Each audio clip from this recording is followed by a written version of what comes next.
Watching the ACC on ESPN. It is a chilly night in Charlottesville and a possible trap for the Miami Hurricanes, who are on the road after a huge win last week against Florida State. In the ACC right now, Virginia Tech playing at the same time as this game. It's the Hurricanes and the Hokies at the top of the Coastal. The lone remaining unbeaten's Pittsburgh, a narrow loss against Notre Dame just a little while ago. It is homecomings. They call it homecomings here in Charlottesville because multiple generations come back, and everybody here remembers a game in 1995 when Florida State had won 29 consecutive games in the ACC. Another Florida team took a header here. Welcome back. 4 seconds. Who wins it? Touchdown. No. No. They say he didn't make it.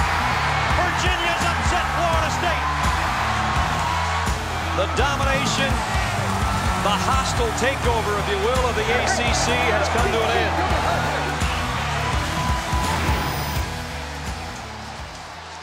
Can Virginia duplicate that night when Anthony Poindexter chased Warwick Dunn everywhere here at Scott Stadium?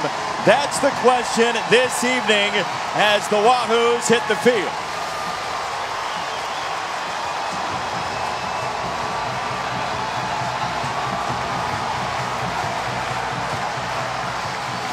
Jason Benetti, Kelly Stauffer, Olivia Decker along with you. Problem for Virginia trying to get that signature win for Bronco Mendenhall is Miami provides pretty thorough resistance, as we saw last week. Yeah, no question. The best unit in this game tonight, by far actually, is going to be Miami's elite defense. It really creates the kind of the template for them to win. We saw the same thing a week ago when it completely flipped the momentum in that game against Florida State. Florida State was up 27-7.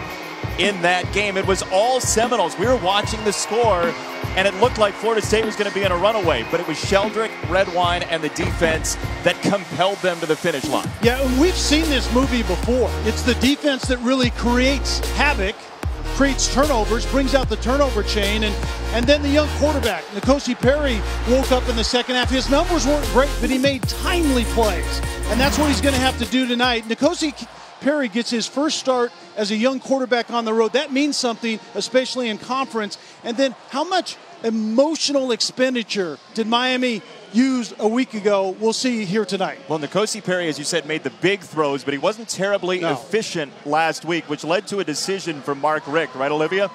That's right, Jason, and that big storyline almost never happened. Coach Rick told us he did consider a quarterback change at halftime last week, and obviously is very glad he didn't.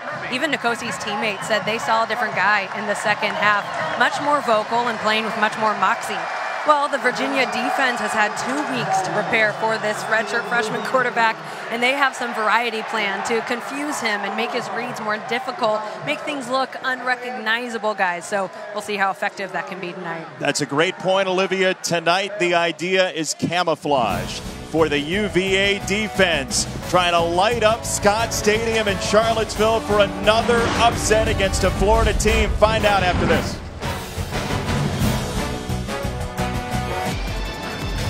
Charlottesville, Virginia.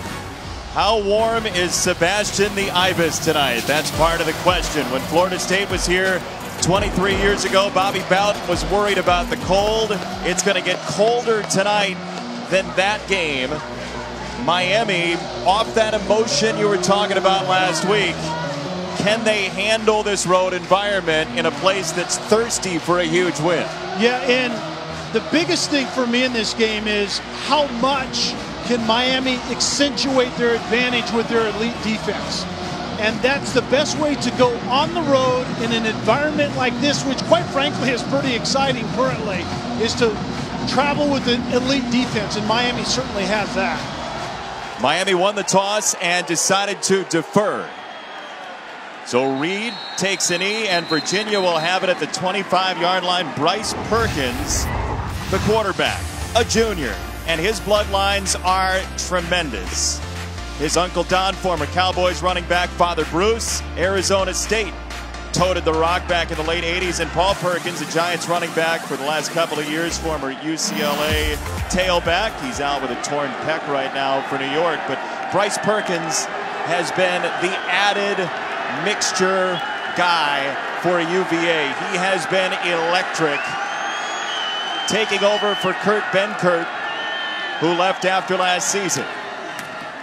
Perkins to throw on first down, has a quick slant for Olamide Zaccheaus. And that is Virginia's hallmark, staying ahead of the chains offensively. Yeah, Virginia has to be exceptional on first down, and it leads to them being one of the best third down conversion teams at a little over 50%. They're going to have to live in that place here tonight against Miami's defense, which has been awesome overall and on third down this year. Perkins gets away from the linebacker and across the 40 for a first down. Those three linebackers for Miami are so good, but Pinckney missed him the first time around. Yeah, and this almost looked like Perkins had this set up. I think he just saw Pinckney out of the corner of his eye, but that's the difference with Virginia's offense this year versus the throwing offense of a year ago is Perkins' feet. He's the best athlete maybe on the field in terms of offensively for Virginia, and making plays like that is crucial here this evening.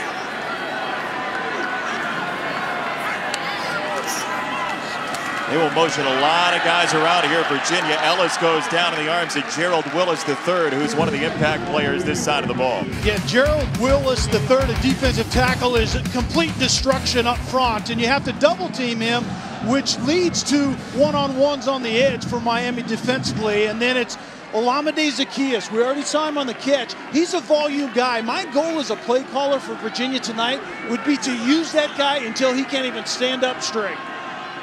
Destruction, the word you used, is the one that Perkins used about this defense on tape. So that's what he's staring down on a second down and long for the first time tonight.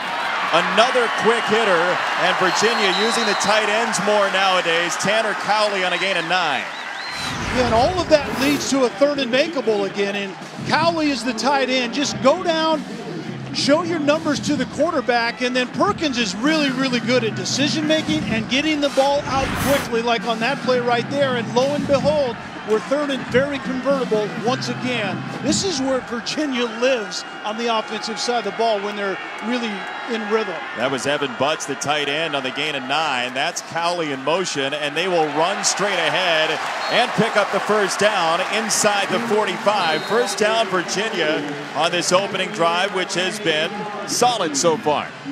Yeah, and Virginia, I think, actually likes their matchups out wide on the perimeter as far as receivers versus man-to-man coverage, but it's about the offensive line up front, making sure there isn't that quick penetration to let this Miami defense hunt like they like to do in the form of tackles for loss as well as takeaways.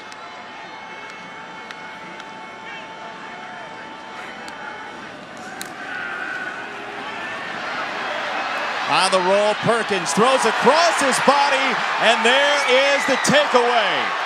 Trajan Bandy with the interception for Miami.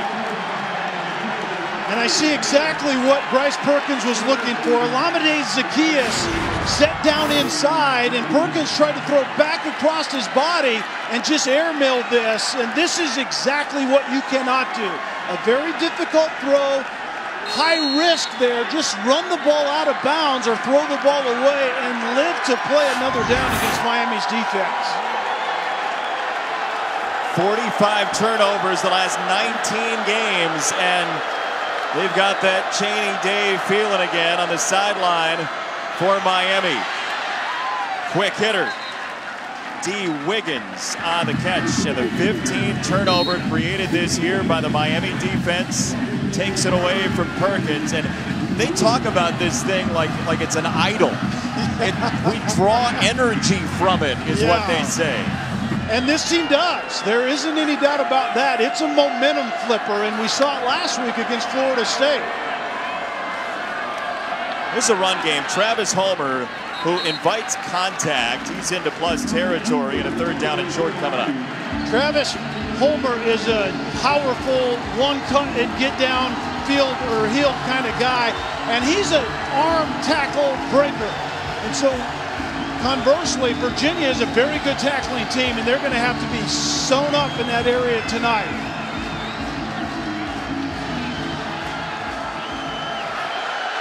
3rd down and 2. And a flag has come in. Timeout, Virginia. First timeout. Timeout first. Virginia burns the timeout. 3rd and 2 when we come back.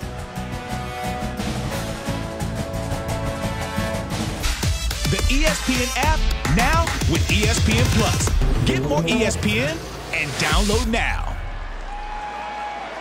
One of the UVA greats, Herman Moore, being recognized. 12 years in the NFL. Detroit Lions predominantly for Herman Moore. Tiki Barber here as well. We told you about his big game in 1995. It was him versus Warwick Dunn, and Virginia won. 3rd down, Miami. Homer is stonewalled. Zane Zandier, the inside linebacker, got there. It's 4th down. What do you do? And it was about Zandier's penetration. And I believe Mark Richt right now is going to put it on his offensive line and go for this early in this one. It looks like the offense for Miami is staying out, but it's all about penetration on.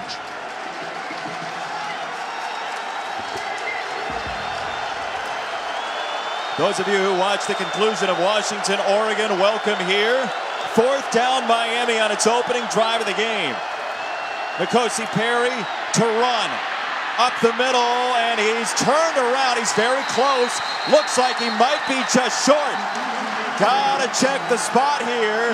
N'Kosi Perry spun around, and does Virginia have a turnover on downs? And Jason, to be honest with you, this may come down to which officials spot one out, because 2 are coming from either sideline, and the one coming from our sideline definitely had N'Kosi Perry coming up short. They will measure. And remember, line to gain is reviewable if needed. It is 1st down, Virginia. So the turnover chain came out. They couldn't pay it off. We'll be back in 30. Virginia ball after this.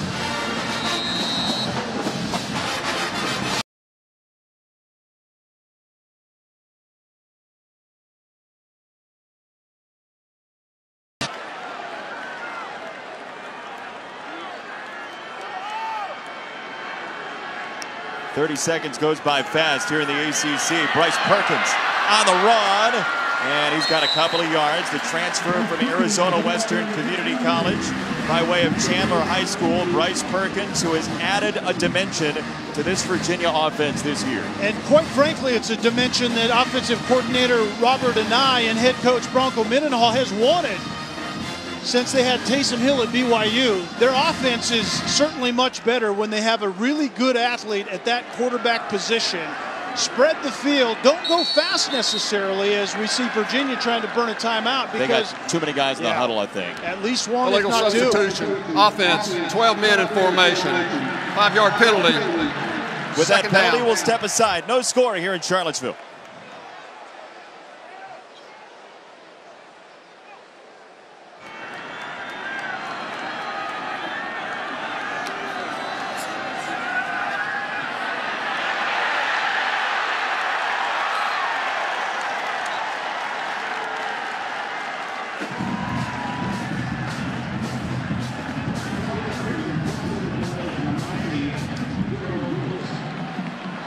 Bryce Perkins sacked by Michael Pinckney. It's a loss at 10, so 3rd down and long coming up.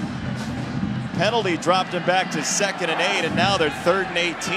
Yeah, Jason, last year when Virginia jumped out to a 2-touchdown lead clear into the 3rd quarter, it was about executing when you had opportunities and then ball security.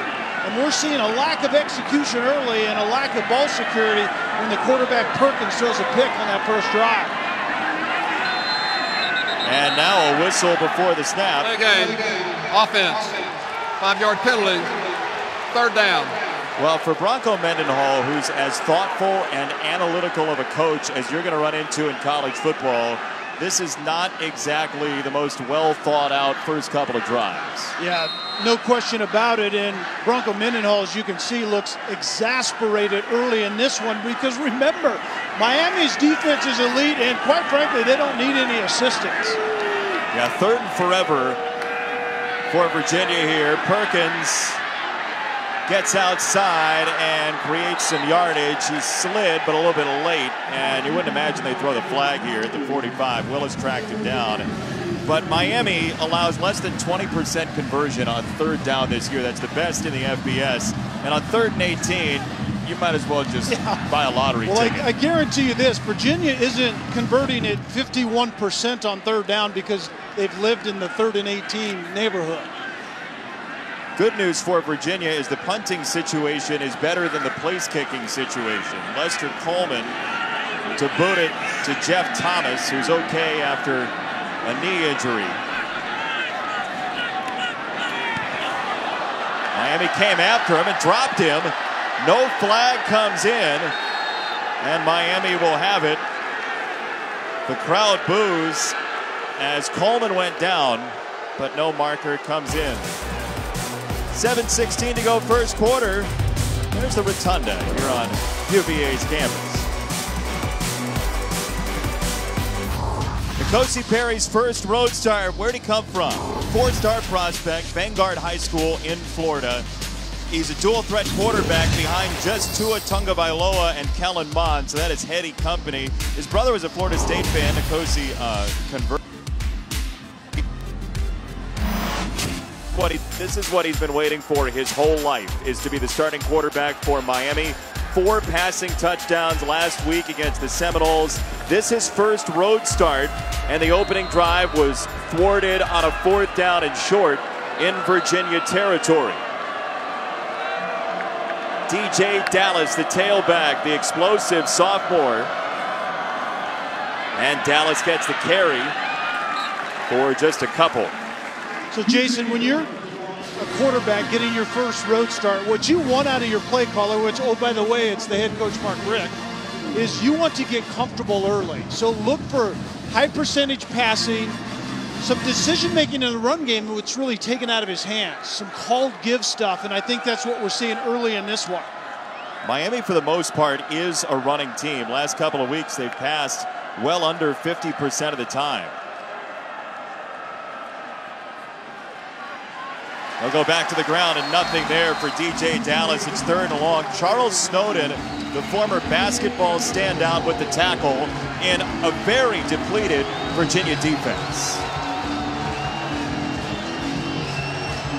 Malcolm Cook, Chris Moore down, George Mack, Richard Burney, the defensive end, who's a former tight end. One of those decision-making moments is right here. The first 3rd and a passing down.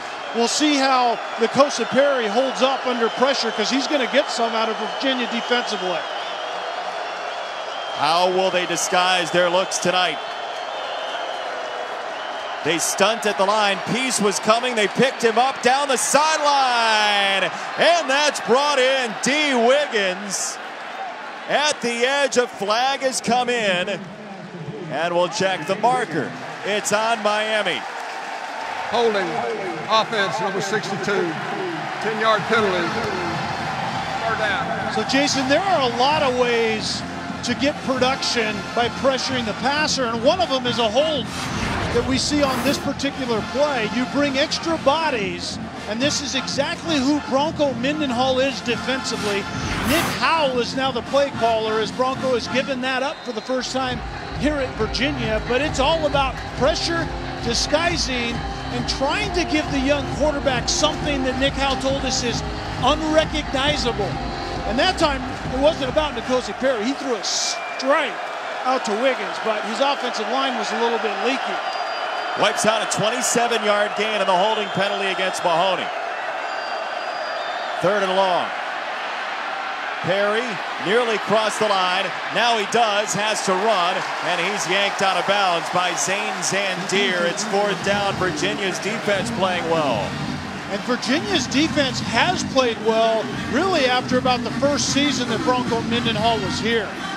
It's a high-pressure defense. It's a diverse defense. A lot of different looks. That time, they showed N'Kosi Perry pressure, but they actually played coverage on the back end, and there was nobody to throw that football to.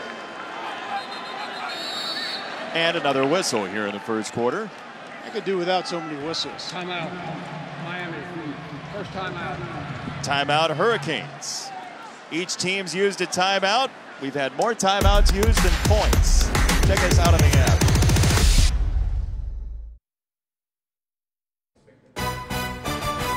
ESPN College Football, brought to you by Liberty Mutual Insurance. Only pay for what you need.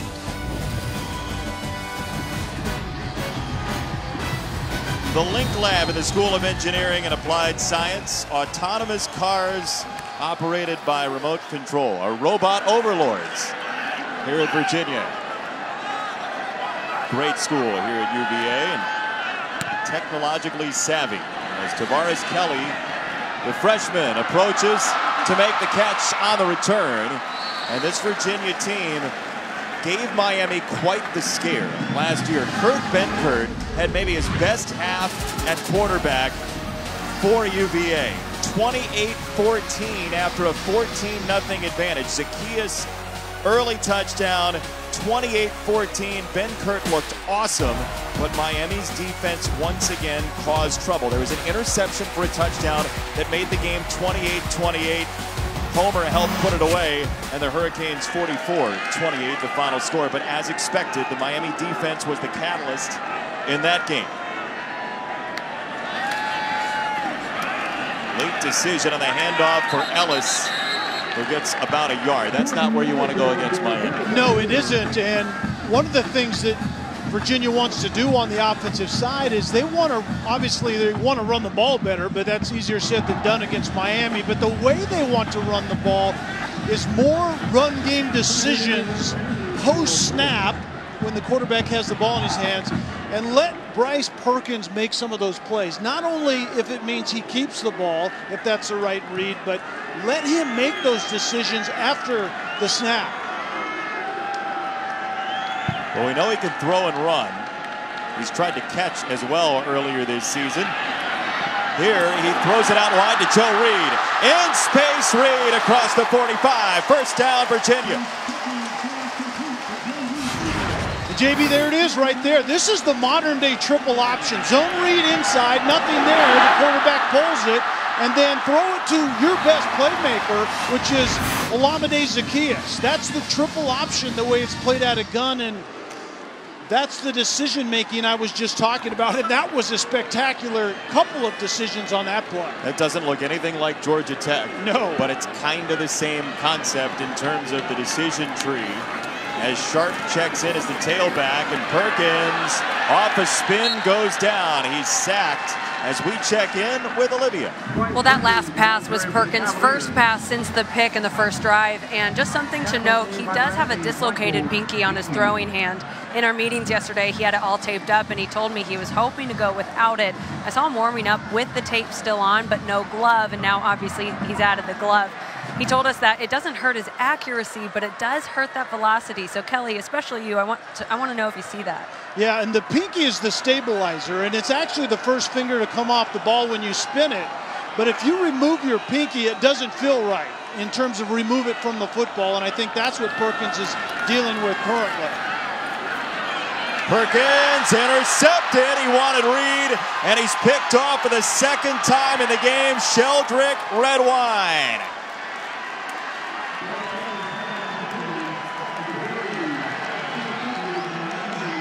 Where's the chain? Oh, trust me, the chain's out there somewhere, and Redwine is just going to benefit from Bryce Perkins just not seeing things clearly currently. There was a crossing route deep down the middle by Joe Reed, but that ball came out late. When you're late over the middle, you're asking for trouble, and when Miami's defense is out there, you can times that trouble by something in the neighborhood of 10. 15-yard return for Redwine. He goes to the jewelry store. That's a beautiful chain. That's 2.0 now. Have they upgraded that since last season? They have. It's Sebastian the Ibis now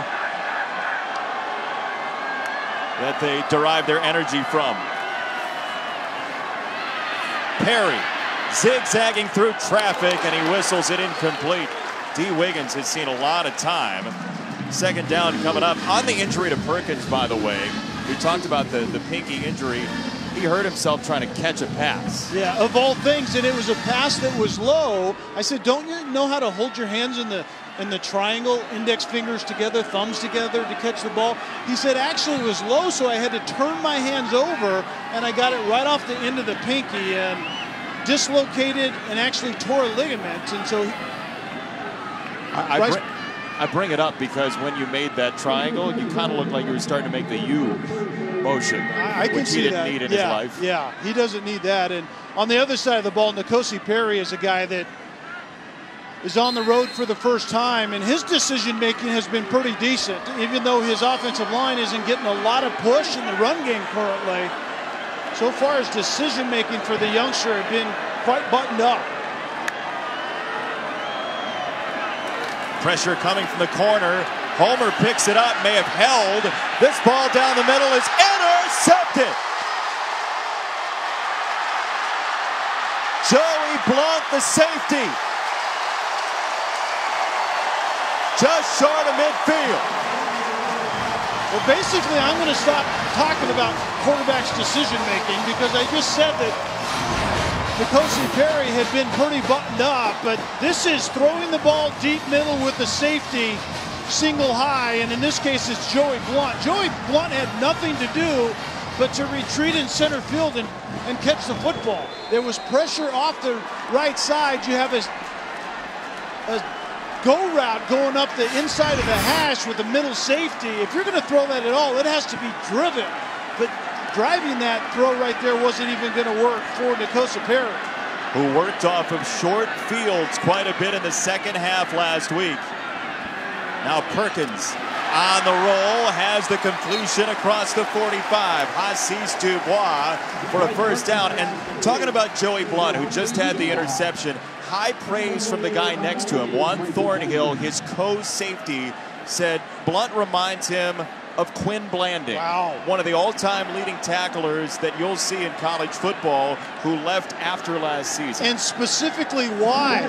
Fundamentally sound and a terrific tackler. That's who Quinn Blanding was here, and that's exactly who Blount is showing himself to be. Freshman Kelly in motion. Perkins wants sharp, but it's through his hands. Boy, there are Hurricanes everywhere, and that might be a late personal foul coming. They're already without Derek Smith for the first half after a targeting penalty last week. That's Michael Jackson who came in. Personal foul. Targeting. It's a personal foul with targeting. Number 28 on the defense. That play is under review. So targeting in the balance. We'll show you the replay when we come back. Will they be without one of their top corners when we return? Flanagan trying to determine whether or not this call of targeting with a personal foul will be confirmed. You're looking for forcible contact to the head or neck area of a defenseless player, which a receiver attempting to catch a forward pass is. We have that. Looks like forcible contact to the head or neck, and he launched and led with the shoulder. Yeah, I think this is going to be confirmed. I think that's exactly what Michael Jackson does. And I think this targeting is going to be upheld. And that's going to be Miami without maybe their best cover corner, who has made himself into a really good player, a very good tackler, much more physical on the outside. But to me, that's textbook targeting. We'll check. After review, personal foul with targeting, number 28. Defense is confirmed. That is a 15-yard penalty from the previous spot. Number 28 is disqualified from the game. That's the right call. Yeah. Textbook targeting. And it's unfortunate because Michael Jackson is a tremendous cover corner for this elite Miami defense, but well officiated right there in every aspect. So he'll be replaced by Javonte Dean, the senior out of Homestead, Florida, who does have 2 picks this year. Jackson has to leave the playing field. And now they're without 2 guys in the defensive backfield for this first half, and then Jackson in the second half.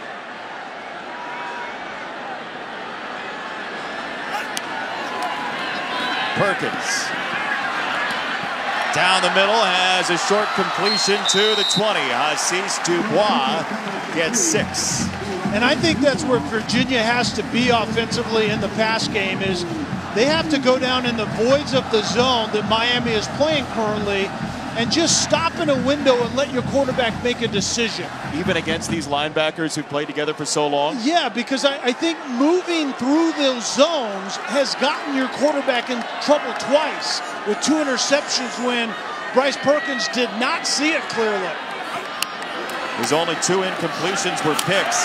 Here he runs. Perkins gives himself up, and the reason he's not designed running as much, as Bronco Mendenhall told us, is they don't want Perkins to get hurt. He's made very good decisions to slide multiple times tonight already. And that's the confidence that Robert Anae has to put in their quarterback, is trust Bryce Perkins to make quality decisions, to run it personally when you should, but then to protect yourself at the end.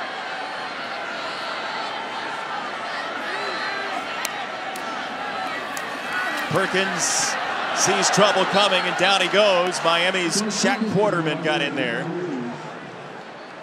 And Jason, with Gerald Willis and Pat Bethel at the defensive tackle positions, your escape hatch is not down the middle against this group.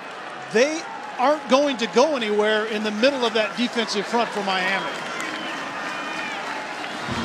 Well, the turnover chain in the first quarter created opportunity, but they weren't short field opportunities like last week against Florida State. So the chain's out, but the points aren't. No score after 1 in the Coastal.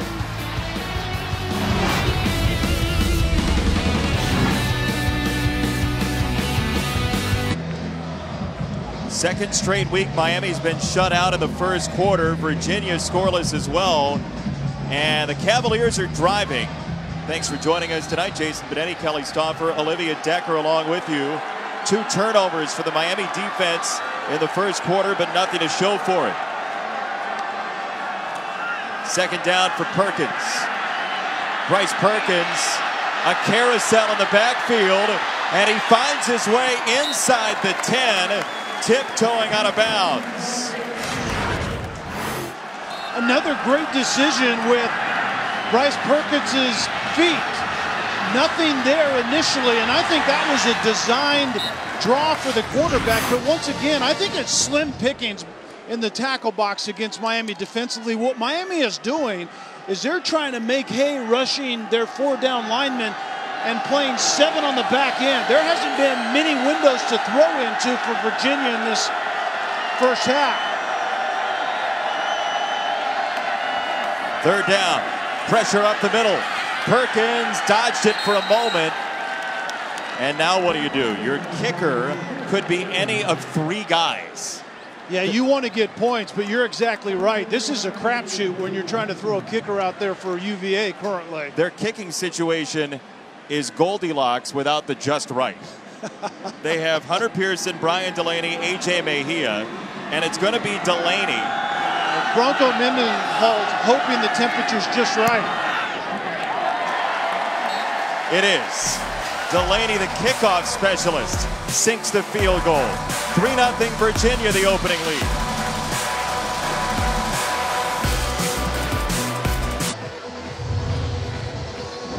Wahoo wah, as they say here in Charlottesville. 3-0 Virginia with the lead over Miami. The Hurricanes leading the Coastal Division, unbeaten after last week's comeback against Florida State. Bryce Perkins got Virginia down the field in position for a field goal, which Brian Delaney hit from 26 yards away. And the Cavaliers trying to pick up a primetime win at home. This will be a touchback, and we check in with Chris Cotter.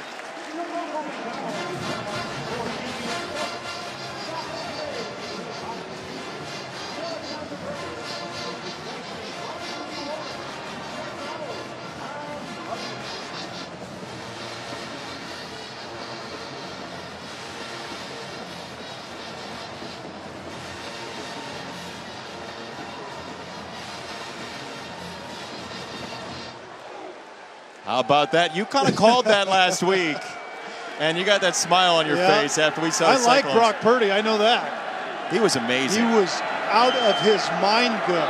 As comfortable of a first-time, full-time quarterback as you'll see. N'Kosi Perry, first road start. He's got a completion, and that goes for a first down to Lawrence Cager. First down tonight for the Hurricanes comes more than a minute into the second quarter, and here's why. Yeah, it's definitely trending poorly as far as the drive chart is concerned. So you want your young quarterback to dictate some rhythm right here. Not much of a run game. Virginia's defense has played really, really well so far.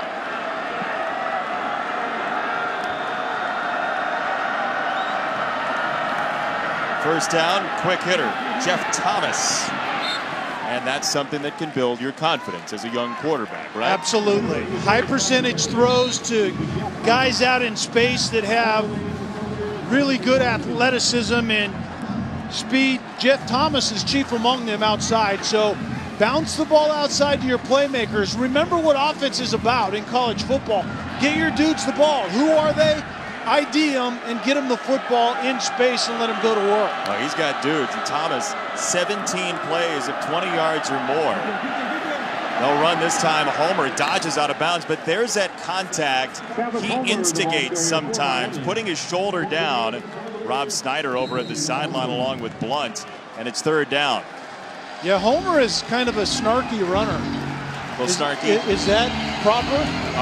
I like think violent and nasty and a little bit snarky in terms of his disposition. Yeah, he will he'll hit you. Yeah, that's for sure. And sometimes it seems like he goes out of his way to maybe do a little of that. He's got Trayon Gray in the backfield with him.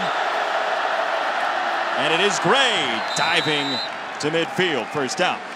The converted tailback, Trayon Gray, said, coaches, how can I play? I know it. And they said, you're going to play fullback. He said, okay, I'll learn it. Let's go. Yeah, as a redshirt senior, walk into your offensive coordinator's office and say, what can I do to help?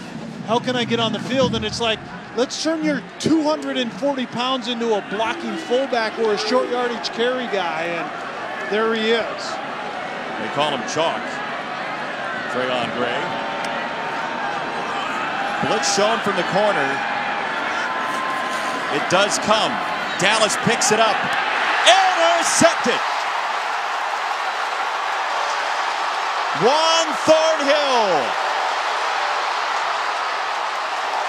And Thornhill keeps on going. Inside the 10.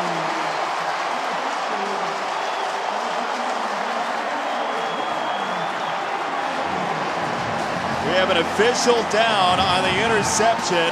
It's a 63-yard return. Well, you named it, Jason. There was pressure showing off the top of the screen, the right of the quarterback, and I think Perry saw it. That's where his head was looking. Instinctively, you kind of speed things up. I think Perry was trying to move a defender out in the flat that didn't move, and Juan Thornhill was having none of it, and it hits him right in the chest, and then Thornhill turns into a really good athlete and makes the most out of it. Yeah, look at that official. You talk about being in harm's way. Oh, my Lord, and that head went really hard down to the ground.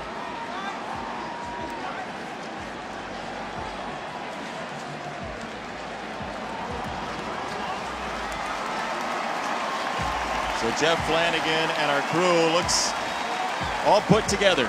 Way to go, Mr. Flanagan, because that was a brutal hit. And remember, the official going to the ground and hitting his head doesn't have a helmet on. That's true. They stop play when a helmet comes off a ball carrier and you can't participate when you're a player. The official goes down. And Juan Thornhill, who was an outstanding basketball player growing up, shows the athleticism to set up a first and goal UVA. Reed drops it, and is it a forward pass? Let's see. They're going to say it's a fumble out of bounds, and Virginia will keep it. Running on the field, it's an incomplete forward pass. Second down. Well, it looked like the near side official spotted it and started waving. That's a backward pass. The official on the near side went to the position where the ball went near the sideline and started waving with his hands up without waving incomplete. Question is, will replay stop this? And the answer is absolutely yes. Timeout, Miami. Well, it's a timeout, Miami. We'll find out if replay does stop play for this when we come back. Very close.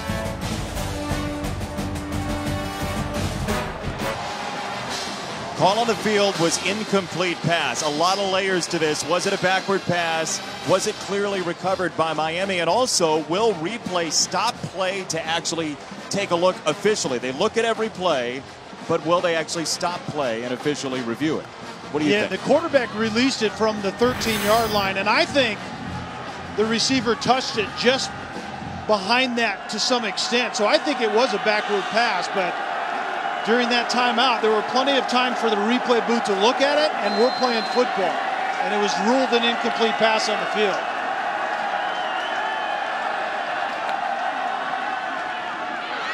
Straight up the middle. Ellis, touchdown!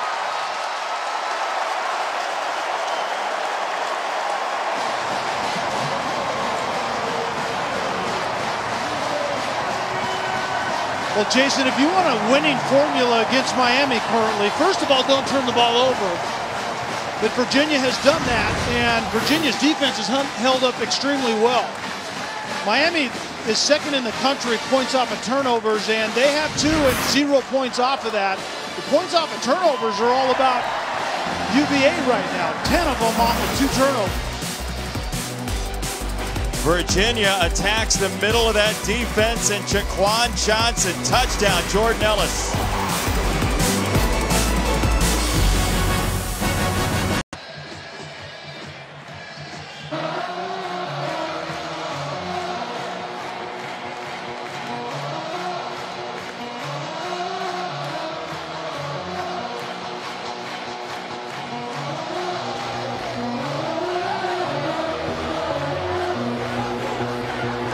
Time against Alabama. No. That's as uncommon as the quarterback having time against this Miami defense, but so far so good for Bryce Perkins. Short fields have paid off. Lingard. The return of flag comes in.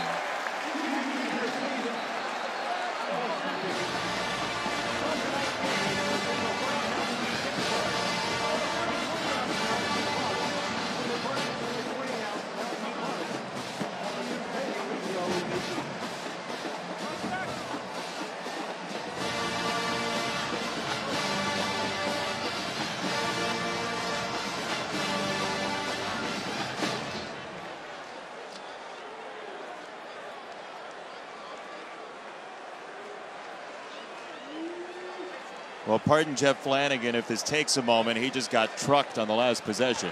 2 fouls during the play. Holding number 5 receiving team. 10-yard penalty. After the play, personal foul, defense, number 21 will penalize the receiving team 10 yards, and then we'll penalize the kicking team 15 yards. Receiving team will keep the ball, first down. It's a net of 5 on the penalty for Miami, which turns away from number 5 to number 12. Malik Rozier, the quarterback, is in. Olivia mentioned it before the game. Mark Richt thought about doing this last week. He turns to Rozier, his senior, down 10. What do you think? An interesting start on the road for a young quarterback, and certainly N'Kosi Perry was not off to a great start. But I think right now, head coach Mark Richt is just looking for something to ignite his team holistically, and the best way to do that at times is a quarterback change, although sometimes it's not exactly fair, but it's the one place on the field that can change momentum, and we'll see if Malik Rozier does it right here. Is this short-sighted is the question. Do you end up having a quarterback debate all year? DJ Dallas driven back. Not much there. You're playing for the long term here. You want to win the Coastal Division, get to the ACC Championship. what does this do to N'Kosi Perry? Well, that's a great question, and I think that's exactly why Mark Richt did not make the decision to take N'Kosi Perry out of the game last week. Even though statistically he wasn't real sound throughout the entire game, in the second half it was a perfect storm. Miami's defense changed the momentum and Perry made some nice throws. We'll see what Malik Rozier can do right here.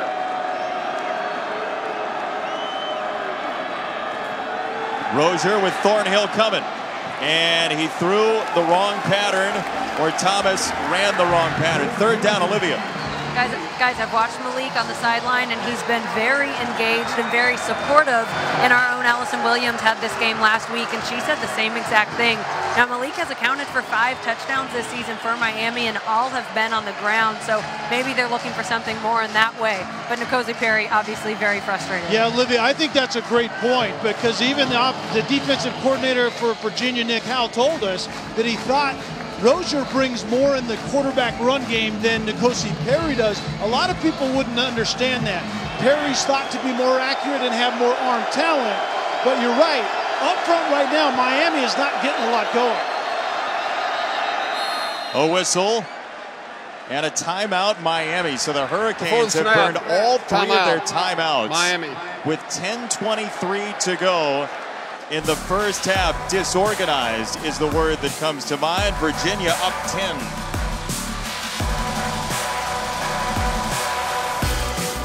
Taco Bell celebrating student sections and passionate fans just like these by awarding the best student section of the year. The Virginia Cavaliers student section is already on the national watch list. Go to ESPN.com/Taco Bell to see how your school can compete. Shirtless or not, they're getting loud here in Charlottesville tonight. Looking for an upset of division leader Miami. Malik Rozier in at quarterback for this drive. Snowden's coming. Rozier incomplete. Bryce Hall had the coverage, 4th down. Bryce Hall, the corner outside, was all over D. Wiggins. And right now what you're seeing out of the defense for Virginia is they're very comfortable on their matchups on the outside. There's a lot of man-to-man going on and not a whole lot of separation by a very speedy, athletic, and long group outside on the perimeter for Miami offensively.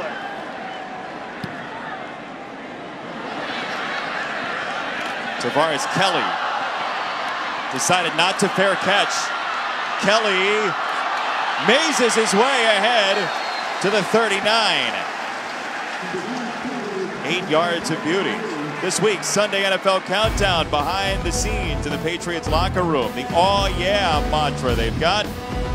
Capping off every New England victory for more than a decade. All access in the City of Angels with Sean McVay, Jared Goff, and the Rams in that 5-0 start. Sunday NFL Countdown, 10 a.m. Eastern on ESPN. And then Monday Night Football, Aaron Rodgers and the Packers. Looked like he was going to be done for the year in the opener.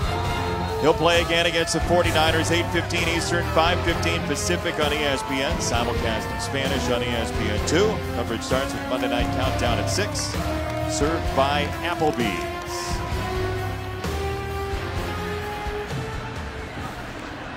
There's some question as to whether or not the return was stopped. Tavares Kelly, was his knee down? The stunning conclusion after this. Yards at risk here, Tavares Kelly on the return. What surprises me about this more than anything, this play notwithstanding, is that they're going to review this, but not the near backward pass from earlier that had multiple components that looked like were at issue. Yeah, and remember that theoretically and in some form, every play is reviewed. Yes. Even though there isn't game stoppage at times. But you're exactly right. I thought it was a backward pass, and the question is whether Trajan Bandy, the corner for Miami's defense, actually possessed the football. I do think Kelly's down here. Yeah. I'm not saying it's wrong to stop it, but if you're going to stop it for this in a couple yards in terms of competitive advantage, I'm not sure they actually overturned that either. I don't know that there's indisputable video evidence, but I'm not sure it was worth looking at. But by the way, Tavares Kelly is a guy, a true freshman for Virginia that has flashed in practice from the beginning, and they're trying to get him more involved. The return game is one way, and he's been fearless tonight on 2 returns, even though it hasn't been that productive. But they need to get touches for this young man. He has track speed that would make a difference for Virginia offensively. He's from Florida as well, from Fort Lauderdale. St. Thomas Aquinas, the football powerhouse down there. He was on a high school relay team along with Al Blades of Miami. This is a 10-yard difference at issue. Yeah, and I think based on where the frame was stopped right there, this may be coming back to where that left knee of Tavares Kelly was apparently down. But again, earlier you've got a possible incomplete pass or fumble, possible change of possession. I am feeling your frustration, but we can't go back and do anything about that. It's true. But material concern is the reason for instant replay. I completely agree. We've had some issues with the replay process the last few weeks, by the way. In other news, though, Bronco Mendenhall's defense, which he's no longer calling plays in, has been fantastic. The runner was down at the 31-yard line. Please reset the game clock to 10 minutes, 13 seconds, please. And I'm with you. I'm feeling what you're saying, and it is frustrating, and it's sometimes without explanation. But Tavares Kelly's knee goes down, loses 10 yards for his team, apparently. And to wrap this conversation, I like instant replay. You do too. Yeah. Quite often they get it right, but sometimes they don't. Yeah, one play Miami would want to have back. So from the 31, Bryce Perkins, the quarterback, who's come from community college to start here at Virginia, goes upstairs. Bandy against Dubois, who comes away. Trajan Bandy picks it off. He didn't get the fumble recovery on the non-review. He has the pick of Perkins. Dubois was the intended receiver out of the RPO, the run-pass option. Zone inside and then throw it outside, and it was slightly underthrown to a really big receiver in Dubois. 6'3", you got to put that ball down the field another 2 yards, and this isn't a question, but how about the play by Bandy to high point that and fight for it? They're playing without the corner across from him because of targeting. The turnover chain is out and lives again. We'll see if they can put this one in. Third turnover for Miami in this game, and a lot in the wash there as we check in with Chris Cotter.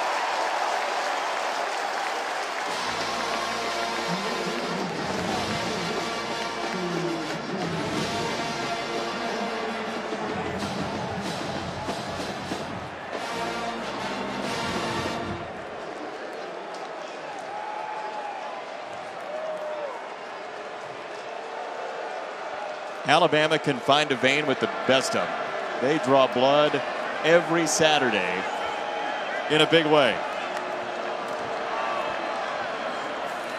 Second down, Rozier at quarterback. He loads up a ball down the sideline and has a completion inside the 25. Lawrence Cager, the big target, with a big hit for Miami. And off the play-action pass, and Jeff Thomas was out there along with Cager, and Thomas went to the post and took coverage with them, and the flat defender got a little bit too flat, and Cager had some room on that corner route outside. And Cager's injured over on the sideline, the junior out of Towson, Maryland. So Miami a little thinner at receiver off their third first down of the game. A lot of passing for Miami. Rozier uncorks to the end zone, and it's incomplete. Out of the back of the end zone, he wanted Mark Pope. Bratton had the coverage, and it's second down. So a lot of freshmen getting run at receiver right now for Miami. And if Rozier wants to have any shot at that, that ball has to come out about a second and a half sooner than it did. There was no room for that ball to be completed, but how about with Rozier in the game? Mark Richt is opening up this game to some extent.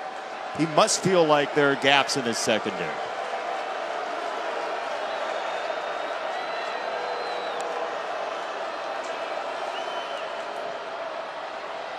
Homer outside. Nothing there. He squirted through for maybe two. It's third down for Miami.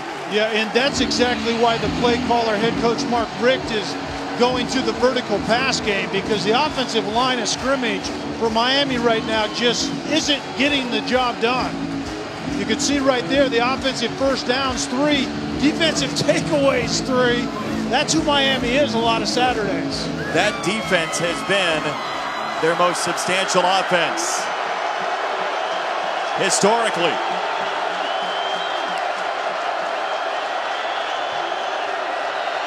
Cager back in on 3rd down. Rozier, pressure, Snowden got there, and finally goes down. They'll give him the 29. Mandy Alonso, the sophomore out of Miami. Virginia defensively, they're coming from somewhere. The question is whether the quarterback and the pass protection can diagnose it. This time it's to the left of Rozier, overloaded. At the very least, you get one-on-ones up front. At the most, you get pressure on Rozier, and Virginia did right there. Alonso, who Miami coaches, the story goes, tried to flip on signing day. They couldn't do it, as Bubba Baxa, who's 4 for 6 in his freshman season, tries to get Miami on the board, and Baxa does.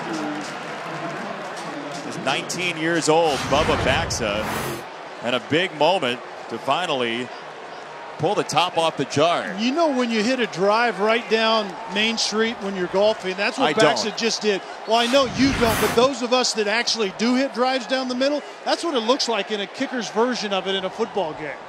Bubba Baxa, who was so big when he was a newborn, his dad wrote linebacker on the bassinet. He pays off the drive.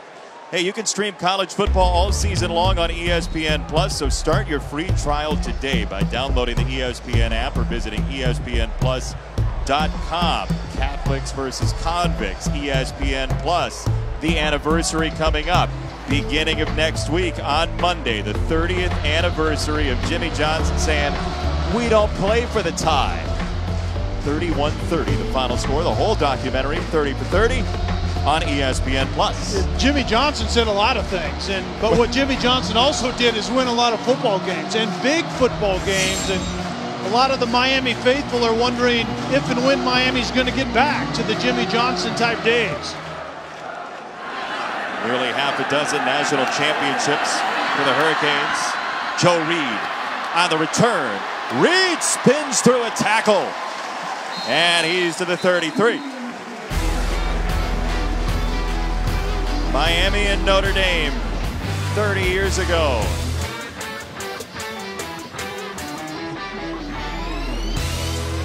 Miami scored with 45 seconds remaining. Jimmy Johnson said go for 2.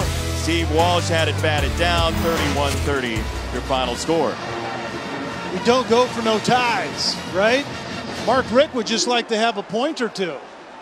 And I know Baxa just hit one right down the middle, but the offense right now for Miami is lacking.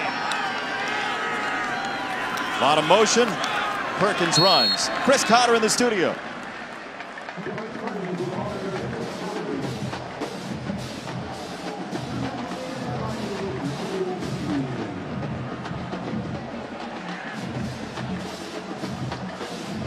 Well, Mr. Acho, during the halftime of the earlier games, took us through Jonathan Taylor and what he does, and that offensive line creating space for him, and he's going to have to be the guy if they're going to beat Michigan over on ABC. Jordan Ellis has the touchdown for Virginia, and he's to the 39. So 3rd down and manageable again for UVA, which likes to live right there under Robert and I. Yeah, in 3rd and manageable, to me, if I'm Robert and I'm getting the ball in Bryce Perkins' hand and getting him out on the edge.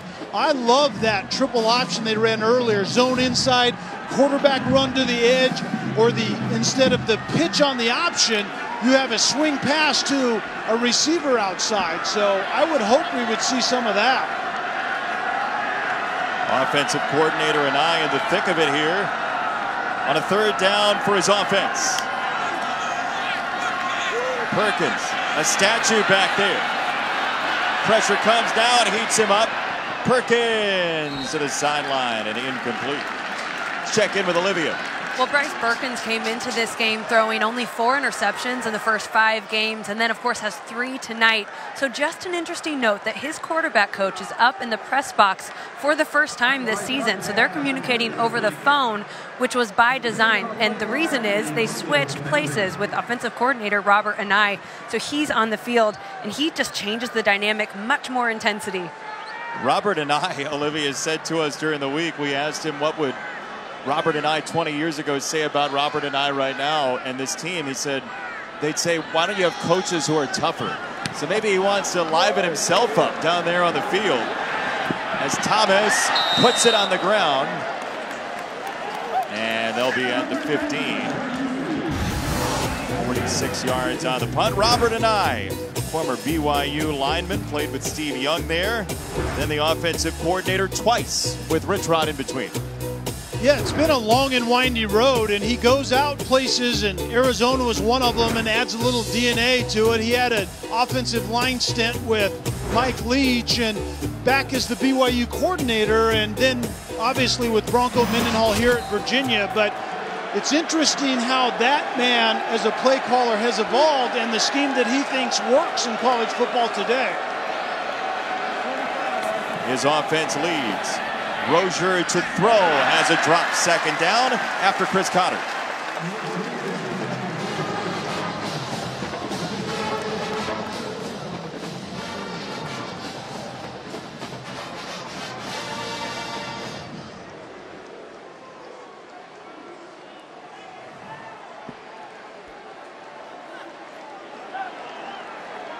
It's a scary spot to have to go to LSU mid-October, and that LSU loss looking better and better for Miami. That's the only loss for the Hurricanes. Rozier gives it to Homer. Travis Homer down the sideline.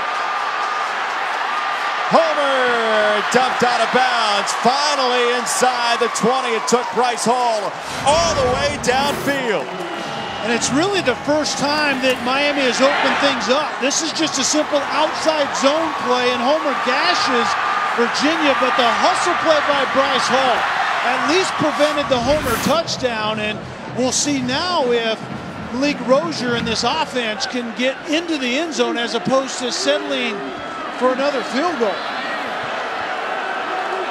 You can sense a little more emotion from the Miami offense and a more sizable explosiveness with Rozier in. They'll run it again, this time DJ Dallas, who's driven out by Rob Snyder among others. Second down. We always have to keep in mind that defensive football is, you really start by saying, okay, if they have 7 on the board, how many can we take off the board? You hold them to at least a field goal attempt, and then you try to wipe that away. And so right now it's all about red zone defense, an offense in under a new quarterback in Malik Rozier trying to get in the end zone, and Virginia has been a really, really good red zone defense. And the other quarterback, Perry's been very efficient in the red zone. That's been one place he's been exceptional. Dallas slides by. DJ Dallas to the 10-yard line. DJ Dallas, the ball carrier for Miami. DJ Dallas is a bigger running back than Travis Homer is, but Dallas is a little shiftier out in space, even though he's the bigger body guy, and Homer seems to run out of his way to find something solid to run into. DJ Dallas, who stayed after practice with some of the offensive linemen to show some solidarity during the week.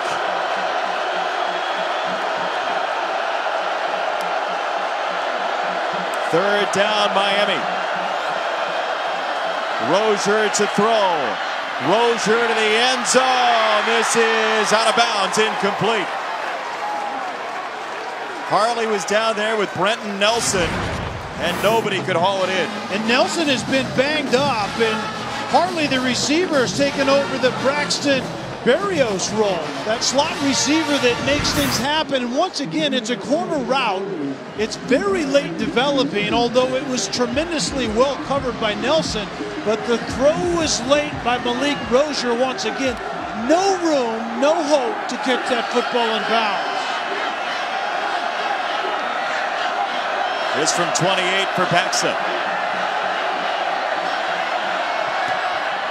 Bubba Baxa, the freshman, sinks another, 10-6. So it's been N'Kosi Perry, it's been Malik Rozier so far in the game. They're combined 5 for 13, and Hurricane fans demand more from the quarterback position, and rightfully so, because of guys like Jim Kelly and Bernie Kosar. Vinny Testaverde, who won the Heisman back in '86, Gino Toretta, Steve Walsh, and Ken Dorsey, who brought him the most recent national title in 2001. Mark Richt, the former quarterback himself, who says, look, I know what it's like to be a backup because he's been following Jim Kelly around everywhere he goes for his lifetime. Back in those days, you held the clipboard. That's right. Kind of what you did. But that's what, to me, has been lacking. If Miami's going to get back to that team that wins big games, competes for championships, and has a chance to be that college football playoff team on an annual basis, they have the defense right now to do it. They don't have quarterback play to do it consistently. Which one does it come from for the remainder of the night is the question. Do you bring Perry back in after a breather at the half? We'll see as the plot thickens for the Hurricanes, who try to win an ACC Coastal Division. So we mentioned Mark Richt and his quarterback pedigree behind Jim Kelly. Take a look at the lineup of quarterbacks. Jim Kelly, Vinny Testaverde, Bernie Kosar, quarterback coach Earl Morrall. That's a pretty stout group. And Mark Richt must have been paying attention, because he certainly turned into a tremendous play caller at Florida State, got his name, and then has been a head coach. Sometimes the play caller, sometimes not. And initially at Miami he wasn't, and now he is, and that's probably his gifting as a coach, is calling plays offensively. Perkins finds his way out of bounds. First down. Bronco Mendenhall is going through something similar in terms of making sure that he keeps his value as he oversees this Virginia team. He stepped away from defensive play calling so he can be more of the CEO type. Yeah, and he stepped away from his defensive play calling twice at BYU. Yep. And always came back. And the question becomes this to me: if your wheelhouse, your gifting in a sense, is calling plays, then are you hurting your program by stepping away from that? Now Bronco Mendenhall feels he's poured into his defensive coaches enough to step away once again. Reed cannot shake red wine. Downstairs, Olivia. And guys, with play calling on the defensive end, he says that he'll keep some commentary and he'll say, what about this? Consider this. Did you see this? But he'll never override the call, which is very interesting. He truly has stepped back. And from a practice standpoint, Juan Thornhill said it's really just less running when Bronco's not running the ship. You know, he's kind of old school like that, believes in pushing sleds and running after practice. But with Coach Nick Howell, he just believes in more personal accountability and wants to get more out of the play. Well, and Olivia, Bronco Mendenhall knows exactly what's going on in that defensive room. He's coached or been an assistant, had an assistantship with each one of those guys, as Jordan Ellis is across the 45 to the 49, a first down. Zach McLeod finally tore him down, but Ellis is having a nice night. Yeah, and one of the things that comes out of Bronco Mendenhall stepping back into that CEO role is he doesn't spend all of his time in the defensive film room. And so he has more of a feel of what's going on offensively, and he was the first one to tell us offensively they have to run the football better, and they're doing it much better on this drive.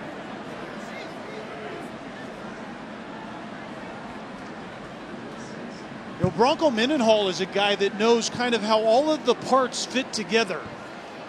They have to complement each other. Please reset the game clock to 1:35, please. The play clock didn't start in a timely manner. 1:35. Play clock for 25 seconds, please.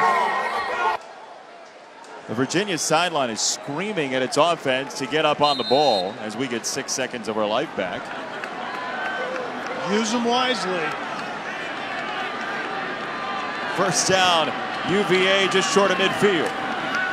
Miami will get the ball after halftime, and this is a low throw to Olamide Zaccheaus. And they do say it was caught across the 50. It's a gain of 4. One of those things I was saying about Bronco Mendenhall is Virginia's trying to pick up the pace, is how one side has to complement the other. Perkins. That defensive line is so tough. Garvin got the first paw on him. Quarterman was in there to help with the stop. And now on 3rd down, Virginia with 2 timeouts remaining. We'll see if the Cavaliers decide to use them or see how this 3rd down play goes. They're going to wait it out, trying to not give Miami the ball back with any time. What do you think? A little questionable with 2 timeouts, and you're already pushing the 50-yard line. What do you have to risk by calling a timeout and saving a little time, trying to convert right here to extend this drive? You certainly don't want to put the ball in harm's way, however. Jordan Ellis on the run now as he finds his way to the 42. With under 20 seconds to go, you're caught in the middle. Yeah, now you wish you had those almost 20 seconds back. That was poor time management or clock management as far as I'm concerned. If you use the timeout there 30 seconds ago and you call a play which has just about a guaranteed completion, I know there could be a drop, but don't you basically get to choose how much time Miami has left? Well, if you're going to call basically a conservative draw play to your running back anyway, use the timeout and do that. And if it's successful, you make hay with it. If it's not, you punt the football inside the end zone if you want to, and there's hardly any time left. Bad decision making, clock management right there. And who knows how the second half is going to play out. You might want something off of this drive right here. A kicking game that's shaky at best for Virginia may come into view.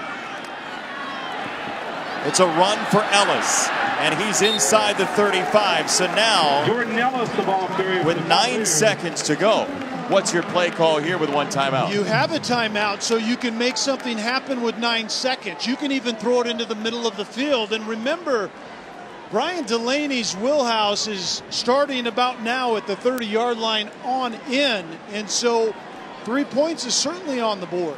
Remember, he's been the kickoff specialist, so he is the strongest legged kicker. 27 kickoffs, 16 touchbacks this year. But how accurate is he? Perkins, 9 seconds, and he finds Ellis at the 30. You've got the timeout to burn. They'll give him the 29, and Virginia, again, which has a carousel of kickers, is going to have a chance for a 7-point lead. Didn't you go Goldilocks on me the last time a Virginia kicker ran out there? Well, yeah, one guy, Mejia, wasn't accurate enough. Pearson was accurate, but his practice habits weren't good enough, and the question is Delaney just right?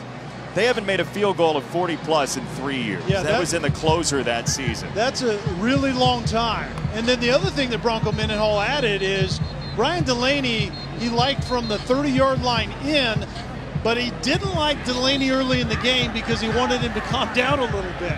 So he's already been out there once, and now he gets an opportunity at a kind of spotting the ball about where his distance should come into play. The thing you don't want here is the double thumper. This being blocked and run back for a big play with Miami, and they're good at doing this. Griffin will hold. Delaney the boot. Delaney got it!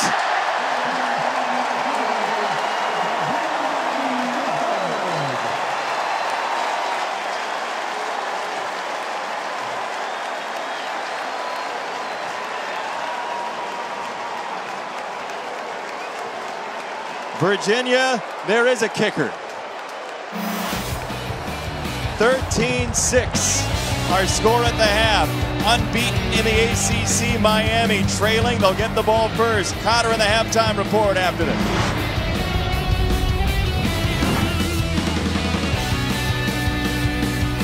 Watching the ACC on ESPN. Can Miami stay unbeaten in the league? They're trailing at the half here in Charlottesville. Jason Benetti, Kelly Stauffer, Olivia Decker along with you. And look, Miami got half of it in the first half. They got the turnovers, not the points off. Yeah, and most of the time with 3 turnovers against Miami defensively and what Miami's offense has done, Virginia would be out of this game already. So I know they're feeling very good about themselves, and now we have to wait and see what happens in the second half. The quarterback position certainly is a question for the Miami Hurricanes.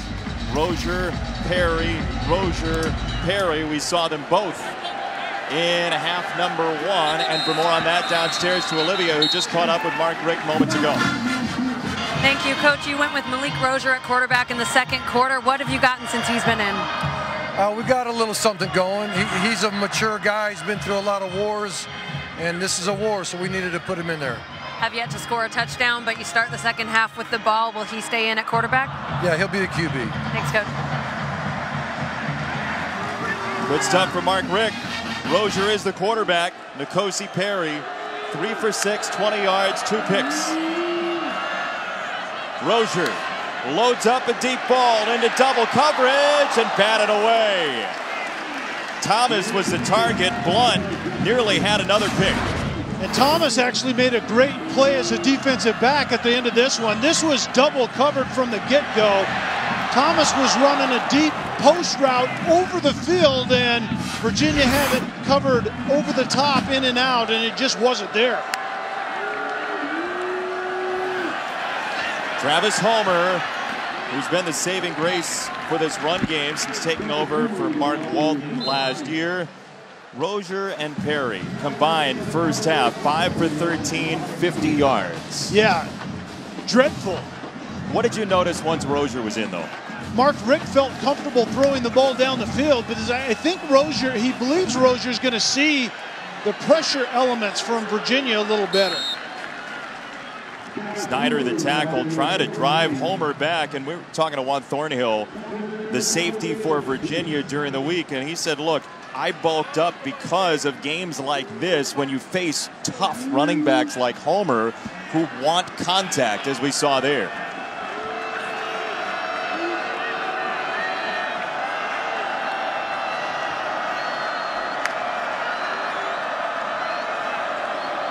Rozier to Homer.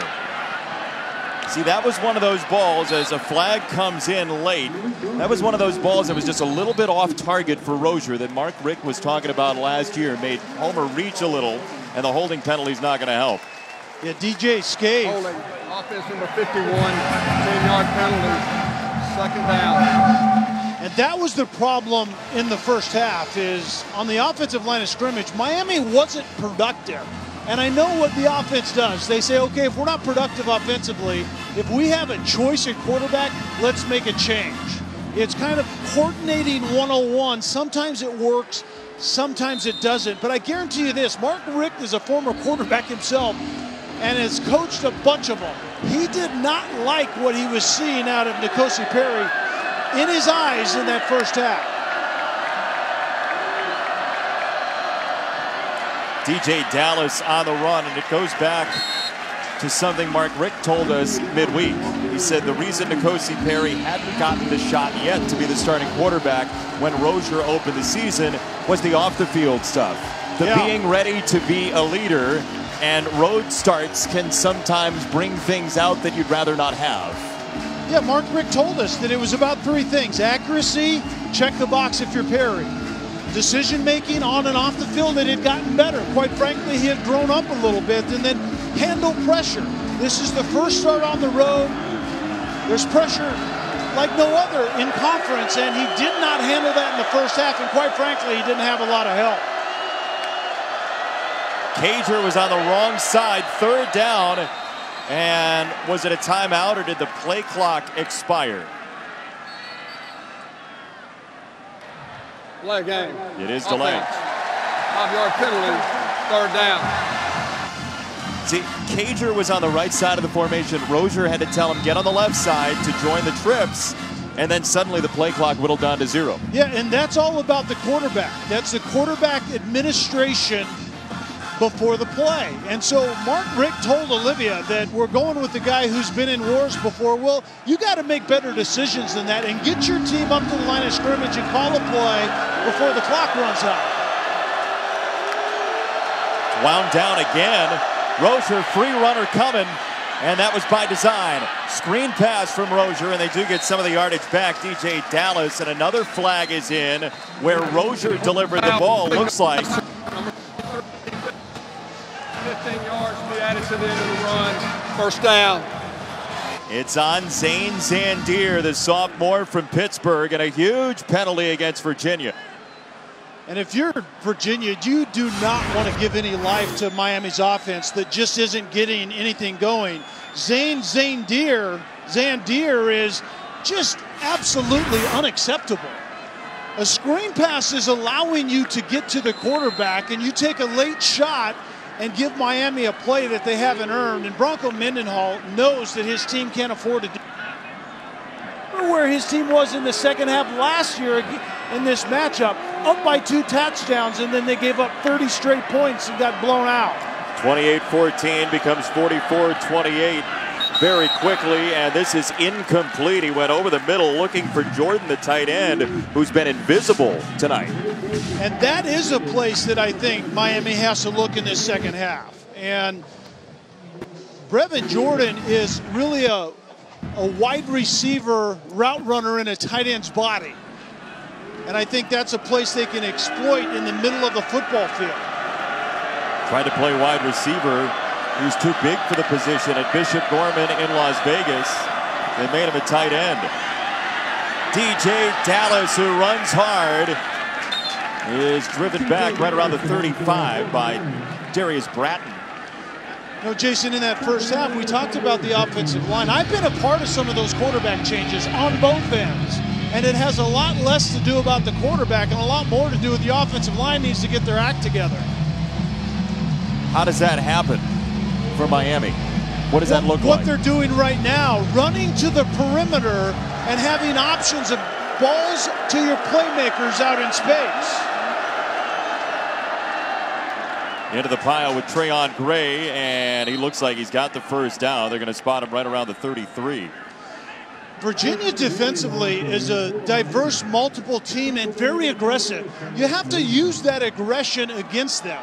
A little misdirection, getting to the edge with your running backs, and then get Rozier to the edge, throwing to playmakers out in space. I think that's where Miami has an advantage, getting the ball on short throws and allowing those guys to go yards after catch after they get it. See if indeed Trayon Gray, in the arms of Snowden, got himself the first down. They're going to measure. It looks like by our replay that he did. And it is a first down, Miami. So you talked about it, Jason. Where is Brevin Jordan, the tight end, who's a very good route runner and should be a mismatch inside? I talked in the first half that Virginia has liked their matchups defensively outside on the perimeter. But I'm not talking vertical passing. I'm talking short passing and let your playmakers, if you're Miami, get little ones and turn them into big ones. Catch and run. Exactly.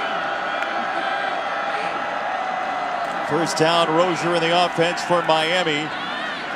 And Virginia swarms the football again. 1995, maybe the biggest win in Virginia history, at least recent memory. Florida State came in here on a Thursday night and got beat. Tiki Barber had a big game. Anthony Poindexter, the linebacker, was chasing Warwick Dunn everywhere, but Florida State came thundering down the field late in that game, and Virginia held the line. So will the defense have enough to duplicate that tonight?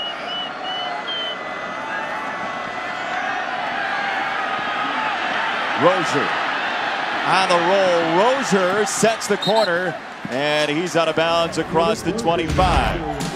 1995, Florida State had won its first 29 games in the ACC. Warwick Dunn just short at the horn, and Virginia got the win. Bobby Bowden, for the first time ever, had taken a loss in ACC play, and the Virginia Cavaliers put themselves on the ACC map behind Mike Groh at quarterback that day. Up the middle again, looking for a yard. And it depends on the spot. Well, it's been the second time on this drive it's depended on the spot on third down and 1 or less, but That's what Miami did not do in the first half. They weren't efficient on first and second down, which leads to third down and throw the football into trouble. Not a lot of push, a little bit of penetration, and this goes to fourth down and inches. So he is short fourth down. Gray and Halmer the backs. Fourth and inches.